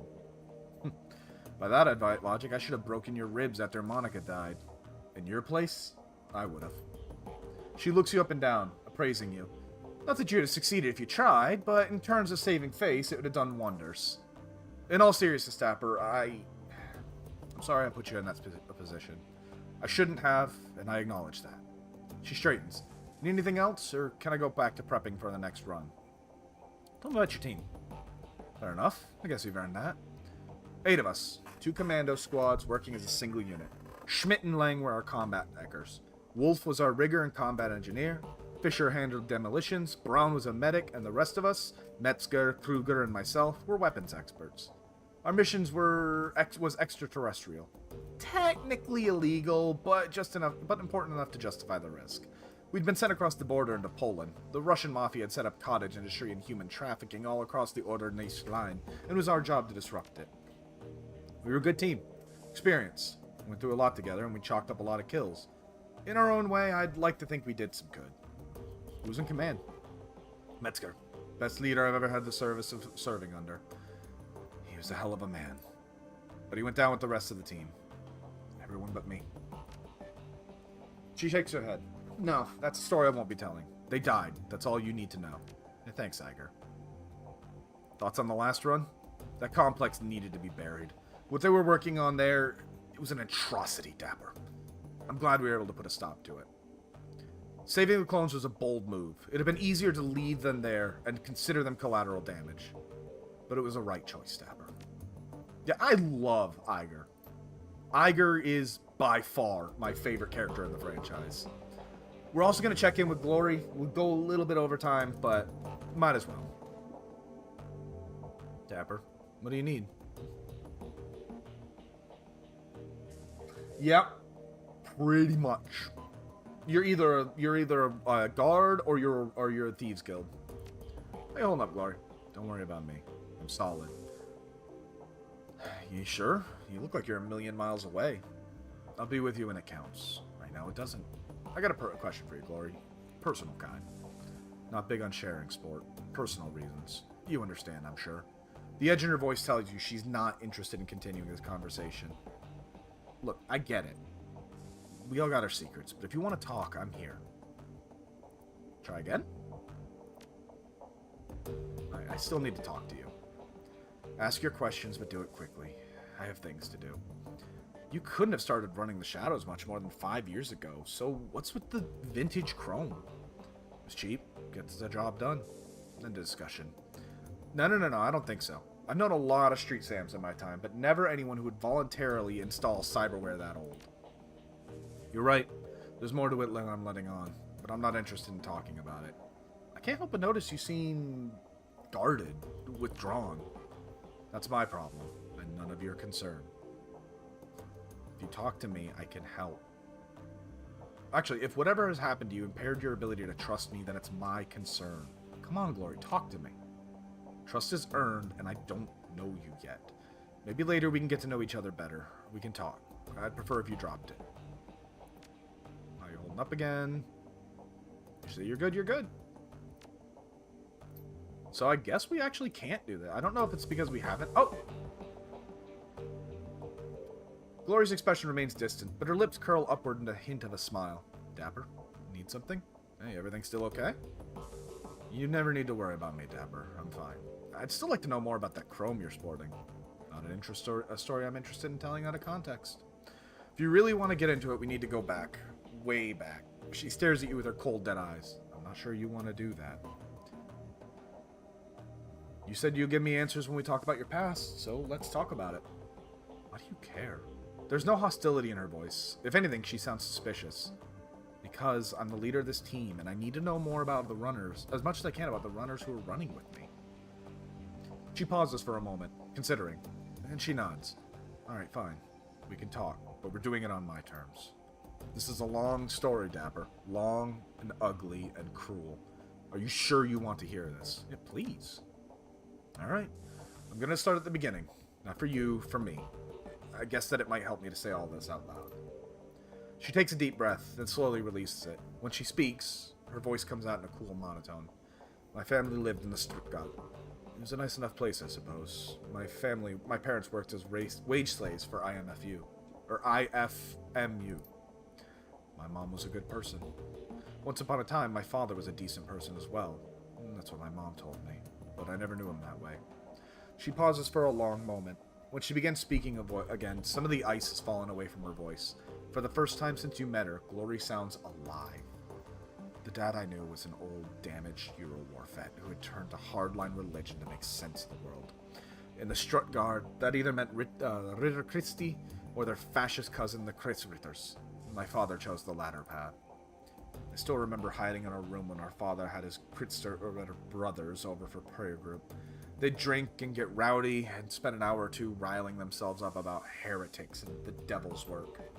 Then they'd go out and find some poor elf or dwarf, stomp the living shit out of him, and drown him in the Neckar. Meanwhile, I'd be holed up with Mom, who would commemorate the event by drinking a bottle of wine and crying ourselves to sleep. Shit, I'm sorry. No child should have to grow up around that. Thanks, Dapper. This is difficult for me. Thank you for making this easier. Anyway, aside from the fact that my dad and his buddies were a bunch of murderous assholes, life was pretty normal. Went to school, made friends, hung out with my mom, kid stuff. And then I turned 14, and everything went to shit. Glory pauses, then swallows hard. Ever so slightly, her cheeks flush red. Suddenly, she looks self-conscious, as if she's just snapped out of a trance. As quickly as it came, the flush of emotion disappears. Her voice frosts over. I don't want to talk about this anymore. Airing this stuff out is clearly helping you work through it. It is. Glory stares at you with cold, dead eyes. But I'm not going to be able to get through this in one sitting. You need to understand that. She turns away from you, her movements mechanical. Now, let's get back at the job at hand, shall we? Let's check in with Iger just to make sure that she doesn't have new. You trust me, Iger? She pauses for a moment, considering. Finally, she nods. Yeah, I do. You've earned that much. I haven't always agreed with your decisions, Dapper, but you've proven your competence. It's only fair for me to acknowledge it. Tell me what happened to your team. This again? Why do you even care, Dapper? Because it's clearly sure that if you had your way, you'd still be with them, and a good leader places priority on knowing his team. She slowly nods. Alright, I'll tell you. I suppose you deserve to know. What happened to us was Hoffman. He was a rookie, the kid of some big money corporate exec. He looked good on paper and made it through KSK training, so technically he was qualified to join a team, but he was way too green to fit in with ours. Still, he wanted to be a hero, and his family had enough clout to get him an assignment of his choosing. I don't know how many strings Hoffman's daddy had to pull to get him assigned to our team, but he pulled them. Hoffman became our 9th squad mate, despite Metzger's objections. Anyway, flash forward a few weeks, we're closing in on one of the Russian mob's major trafficking operations. They'd been using a series of warehouses 50 miles from the border as a staging operation for one of their convoys. Women and girls in Eastern Europe being housed there. When the convoys came, they'd be crammed into cargo containers and hauled across the border into Germany. Go to any brothel along the border and have a look around. Chances are you'll find some girls who spent some time in those warehouses. Yeah, this shit gets dark. Slovakians, Hungarians, Poles, you name it. The mob have been smuggling them out for decades. But we were in a position to derail their operation, and we were going to let some new additions slow us down. We hit them by surprise, and we hit them hard. Fisher and Braun managed to take down the Banshee that had patrolling the site. Wolf had reconnaissance drones overhead providing BattleTech feeds to the rest of us, and we picked off their gunmen one by one. They had numbers on us, but they didn't know where to hit us. We had eyes in the sky, we had cover and concealment. Every time they thought they had a fix on us, we'd shift positions and hit them again. Thank you, Ollie. They might as well have been fighting ghosts. Actually.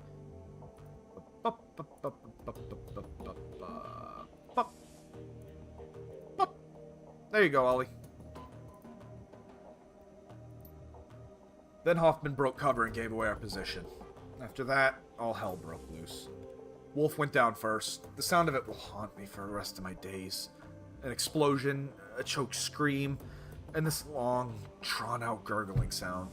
When he died, his drones went with him, and there were too many hostiles to track without him. I'll spare you the gory details, Dapper. Suffice to say that my entire team was wiped out. Iger's face clouds again. You see the tears beginning to well in her eyes. I watched Metzger die. With visible effort, she clamps down on her emotions and calms herself. When she speaks again, her voice is flat. I took 3 rounds myself. I had to drag myself across the Oder-Neisse line into Germany. I almost died. So that's my story. My KSK career died with the rest of my team. Our mission was illegal, after all, off the books. There was no going back for me, so I wound up here. She looks you in the eye. Her tone is impassive. Does that tell you everything you wanted to know, fearless leader? You satisfied now? Yeah.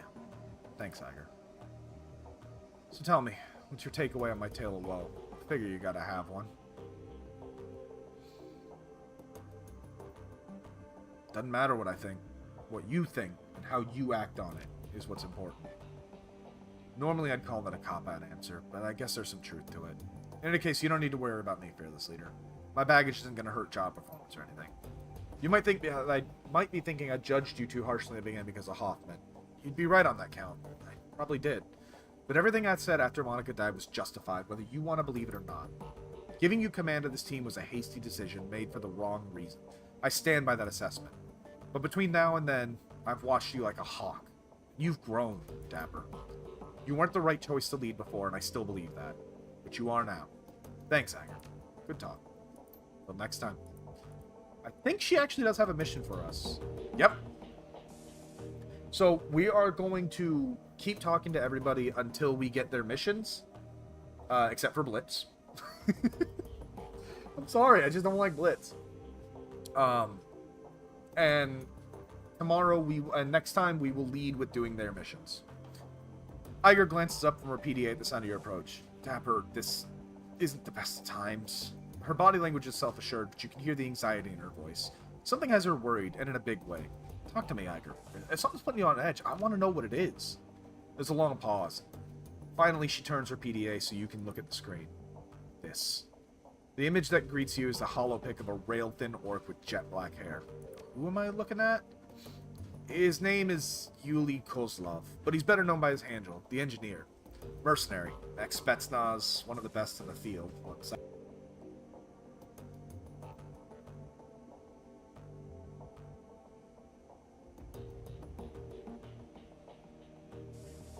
I had a sneeze, sorry. I ran up against him in my KSK days. Tell me more. Specialties are social engineering and wet work.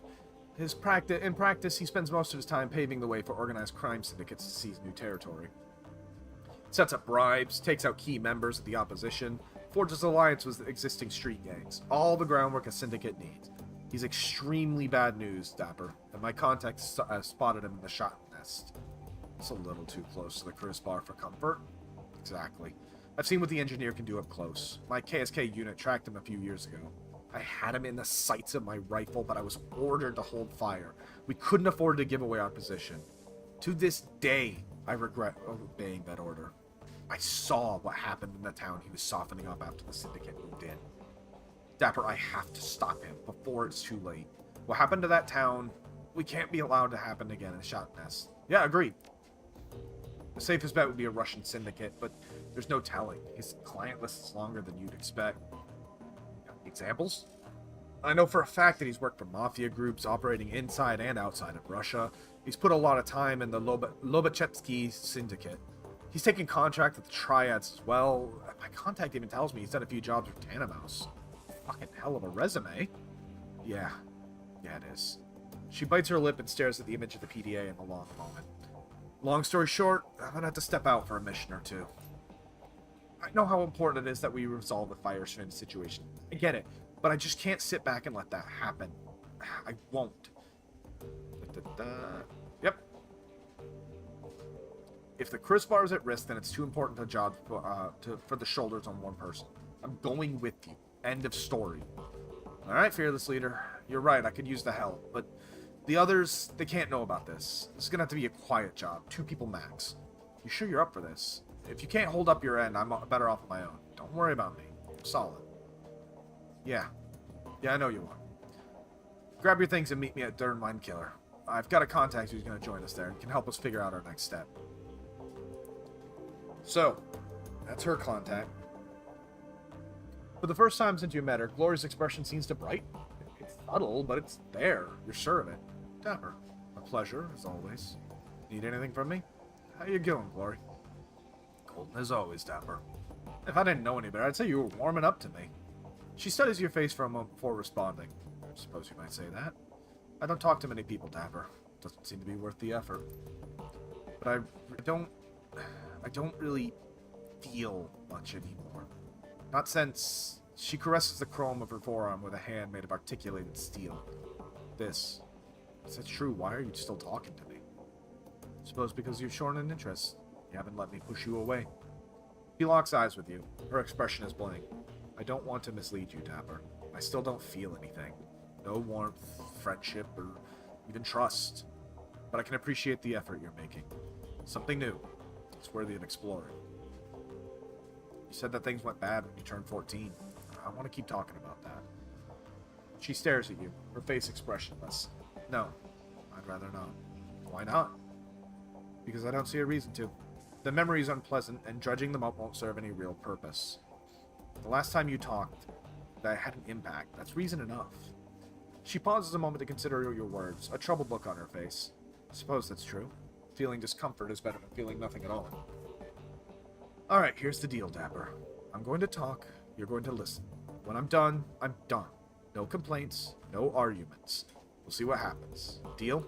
Yeah, deal. Right. The 1,000-meter stare creeps back into Glory's eyes. A moment later, she's locked into her head again, reliving memories she's long since filed away. A few days after my 14th birthday, I began to express, magically. Go on. There's another long pause, and Glory becomes more animated. Anyway, I turned 14. I awakened. I don't remember how my parents found out about it anymore. I think my dad caught me playing with a tiny city spirit I coaxed out of a pile of garbage or something like that. With everything that happened afterwards, those days are kind of a blur. What I do remember is my father's response to the revelation his little girl was a witch. A hexit. He beat the living shit out of me with his fists, then his belt, and then the claw hammer he grabbed out of his toolbox. All while my mother was screaming and flailing at him. She took a couple of licks with the hammer, too. I'd very much like to murder your father. It's a common sentiment, believe me, but I appreciate the thought. So anyway, after what felt like an hour, Dad stopped tuning me up with the hammer. I had broken ribs, a busted arm, I couldn't see out of my left eye, and my entire right side was covered with one giant bruise. I was bleeding all over the place, making a real mess on the carpet. The old bastard spat on me, his bleeding, crying daughter. He spat on me, telling me I was des Teufels, the devil's whore. And then he kicked me out of the house. As I was crawling away, my father told me that if he or any of his Christwither brothers ever saw me again, they'd treat me as the Berlin chapter treats enemies of God. If you're not familiar with how the Christwithers here in Berlin deal with heretics, it's decidedly less pretty than what my dad and his buddies did to their victims. I got the hint, and the next morning, I hitched a ride out of the Stuttgart. You were a human girl, presumably with an ID. Why didn't you go to the hospital? Oh, I did, but not in Stuttgart. If I went to a local hospital with the kind of injuries Dad gave me, there'd be questions, and I couldn't afford to stay in town any longer than I had to. Even if my dad wound up getting arrested for beating me, the rest of the local Christwithers would have found me, and I would have wound up skinned alive and thrown into the Neckar. I wound up in Tübingen. I think that's right. I figured it's a safe place to find medical attention, maybe to call home. It's not far from the Stuttgart, but it has a huge student community I figured I could blend into, and the university there has a decent magic department. My ride dropped me off at the university hospital, and they patched me up pretty good. Had some questions for me about how I got so beaten up, but I lied and told them I'd been mugged, which played nicely into my complete lack of cash, credit, and identification. Glory pauses a moment and looks you down at the floor. She then fixes her eyes on you. She's visibly tense. We're gonna fast forward the next few years. I was a kid on the street, doing the best I could, doing what I had to do. The rest I can leave up to your imagination. Good? Good. Good.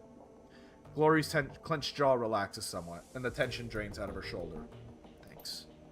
So, anyway, I lived on the street for a few years. Got used to being hungry all the time, got used to being rained on, got by. I was painfully aware that I had magical talents, but without any kind of training or guidance, I didn't really know how to use or develop them. Truth be told, they scared me, so I more or less ignored them. So it just sort of went like that, until a few days after my 17th birthday. Then I met Marta, and everything changed.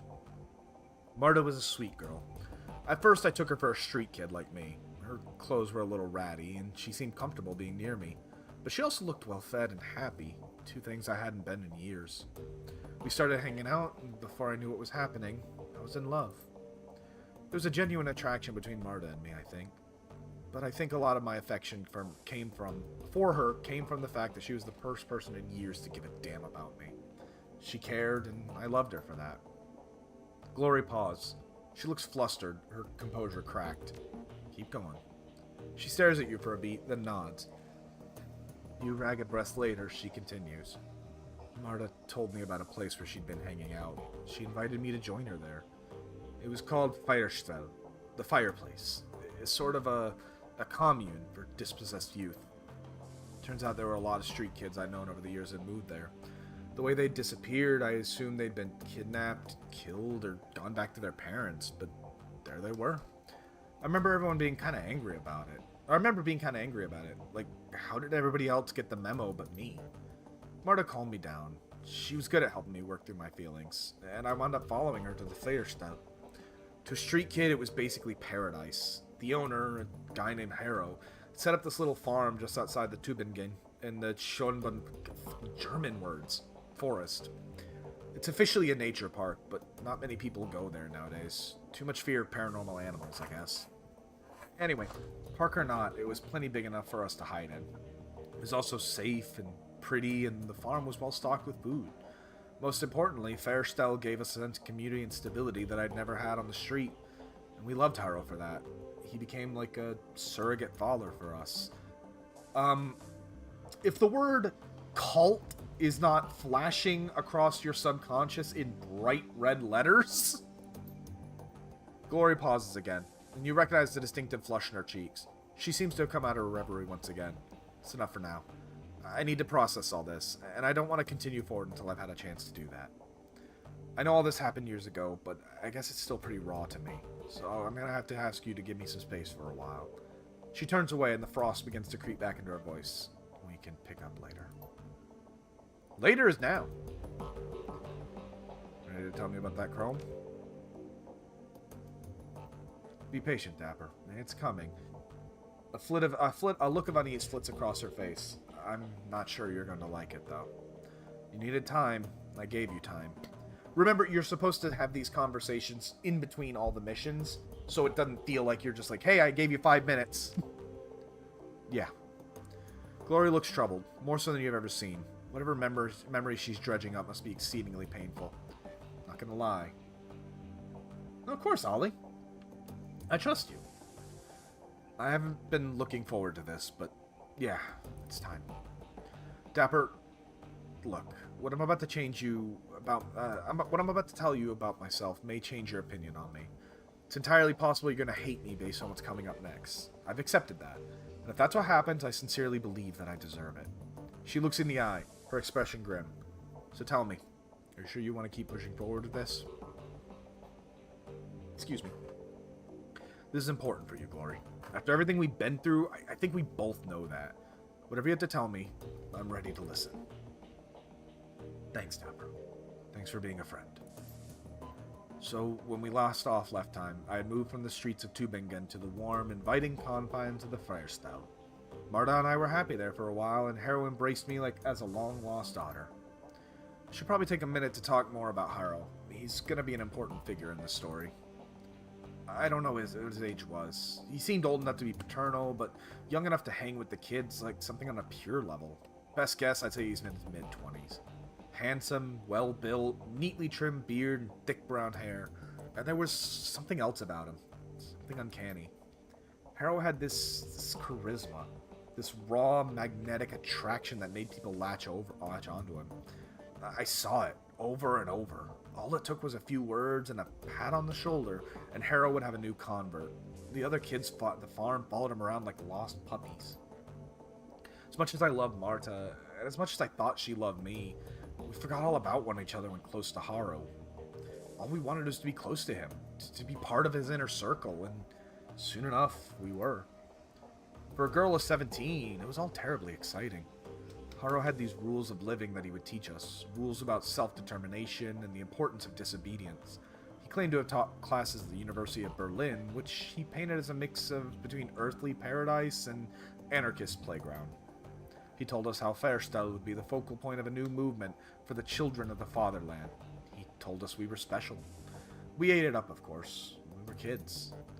For those of us in the inner sanctum, Harrow would share even more. He had power like the likes of which I had never seen. Not like my father's drunken fists or my own childish experiments, but genuine, incredible power. He said it came from the Horned God, an ancient deity that he venerated. And he knew about my latent abilities right away, and he offered to teach me. Naturally, I accepted. This Harrow's starting to sound like a cult leader. You're not wrong, but it gets a lot worse than that, as you'll soon see. Hang with me, Dapper. Rough waters ahead. Hey, Viga. We're wrapping up, going overtime just to get all our companions' backstories. Tragedy ahead. We're in 17-year-old in a cult territory.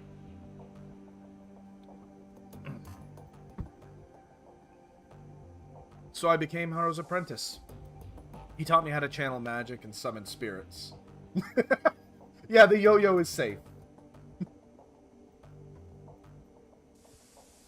He taught me rituals and pagan traditions, Machiavellian philosophy, and Nietzschean ethics.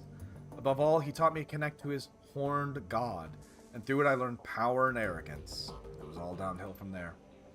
For the next few years, I lived at the Firestell as Harrow's enforcer and right-hand girl.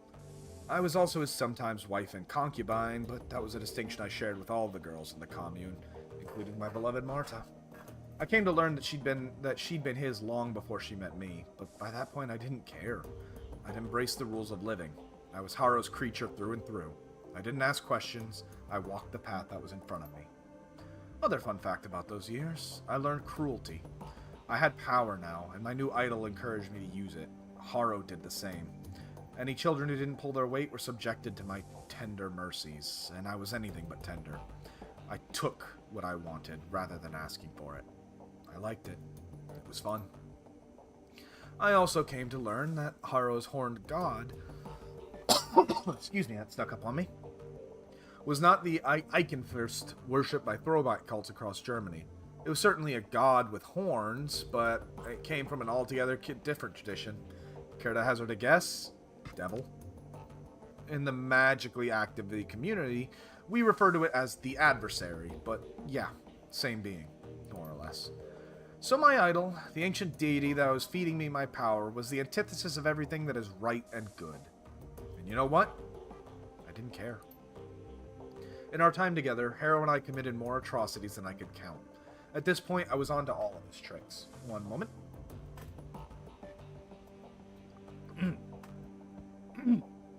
I knew that Firestell was nothing more than a honey trap, carefully designed to lure local children into my master's clutches. I knew the kids who seemed resistant to Harrow's brainwashing techniques wound up as fertilizing the garden. I knew Harrow's entire manifesto was bullshit. And I knew through it all, Harrow and the adversary was laughing, because I was laughing right there alongside them. Something in my throat. I don't want to pin the blame on my decisions for anyone but me. That said, I'd like to posit that my father's connection to the Crusaders might have helped play into my willingness to serve the adversary. In my warped, indoctrinated little brain, I equated the church with evil, so the opposite, I figured, had to be, well, not good, but at least not totally bad. I was kidding myself, of course. My new deity was the very bad definition of bad. Serving it made me bad. End of story. Look, I don't excuse the choices you made, but I get why you made them. It's big of you, Dapper. I genuinely mean that. Glory takes a moment to steel herself and continues on. Anyway, one day, Harrow invited me on a field trip to Stuttgart. Over the years I was in the Firestell, the commune had easily doubled in size. It was thriving, all thanks to the effort of Marta and girls like her. Harrow would send the girls out to neighboring cities to lure in street kids no one would miss. He targeted children because they were easy to indoctrinate, and nothing makes the adversary happier than corruption of the innocent. As we drove out to pick up the new recruits, I was already planning ahead. It was a foregone conclusion I'd pay my father a visit. The irony of a group of crusaders getting immolated by a genuine servant of the actual devil tickled me to no end. So when Harrow stopped to fill up on diesel, I hopped out of the van and headed on foot to my parents' place. I think it is great people. The best kind of mage. Harrow wasn't overly concerned about my absence. I'd long since reached the point that where I could assert my autonomy. He knew I'd be back. I wound up at my folks' house somewhere around noon. I could hear the adversary whispering in my ear, telling me what to do. I'd long since learned to listen to its voice. It always rewarded me to do with extra power when I did its bidding. It told me to knock, so I did. As the door opened, I could feel a torrent of flames welling in the astral plane all around me. It told me to channel them into the doorway, into my father. So I did. But the person that opened the door wasn't my father. It was my mother. I watched her flesh blacken and melt. I heard her scream and I broke into hysterics. I heard the adversary laughing. At that moment, I realized it was laughing at me. I'm so sorry, Glory. Glory nods, a grim expression on her delicate face. Thanks. We're almost at the end now. Thanks for sticking with me. It was like a lever had been pulled. All at once, the bulb popped. I wasn't a powerful servant of the adversary. I wasn't Harrow's #1 girl. I was a ridiculous little fool who'd willingly tied her soul to the worst thing in existence. Realizing all this was one thing. Actually fixing it was something else entirely. I knew I had to get away from Harrow. That was the first thing I had to do. So I bit my lip and did my best to ignore the happy babble of the new recruits on the trip back to the Firestell, and managed to get through the ride without screaming. Once we were all back at the commune, I broke into Harrow's safe, stole all the commune's resources, and ran. I don't know when Harrow realized what I'd done, or whether he cared. All I know is that no one came after me, so I kept running and running until I got to Berlin. Getting past the wall was fairly simple. You know how easy it is to obtain falsified papers. The biggest obstacle that I faced was in my flight was the adversary itself. I could run, but I could run from Harrow. But how do you run from something that's tied to your own soul?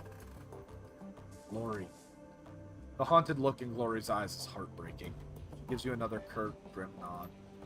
I walked into the office of the first street doc I could find, pointed at the biggest, bulkiest piece of cyberware they had on display, and told them to put them in me. He tried to upsell me on better merchandise, arguing that what I was asking for was old and inefficient, better suited to be installed in a museum than a body. He told me I'd be shredding my essence, and that once it was gone, I'd never be able to get it back. I stuck to my guns. After all, Shredding my essence was the whole point. Glory looks up at you. Her eyes are sunken and hollow, and the aura of loss about her is palpable. She looks like a woman who's been through hell. That's all for now, Dapper. You've heard the tale. You know why I am the way I am. You know the things I've done and how much I have to atone for. If you still want my company, fine. If I've lost your friendship, I understand that too. But right now I need to be alone. One more conversation. Thankfully, the darkest part is over. I think. Glory favors you with a weak smile, her expression cautious. You're suddenly aware of how very small she is. Boy, Dapper, I gotta admit, I've been dreading this. So now that you know what I've done, are you here to tell me off? Oh, just wanted to check in on you, man. Not great. Struggling. Not how you'd expect. We left off in a bad place last time. I've been thinking about your story, and I have a question for you. What's that? Let's see.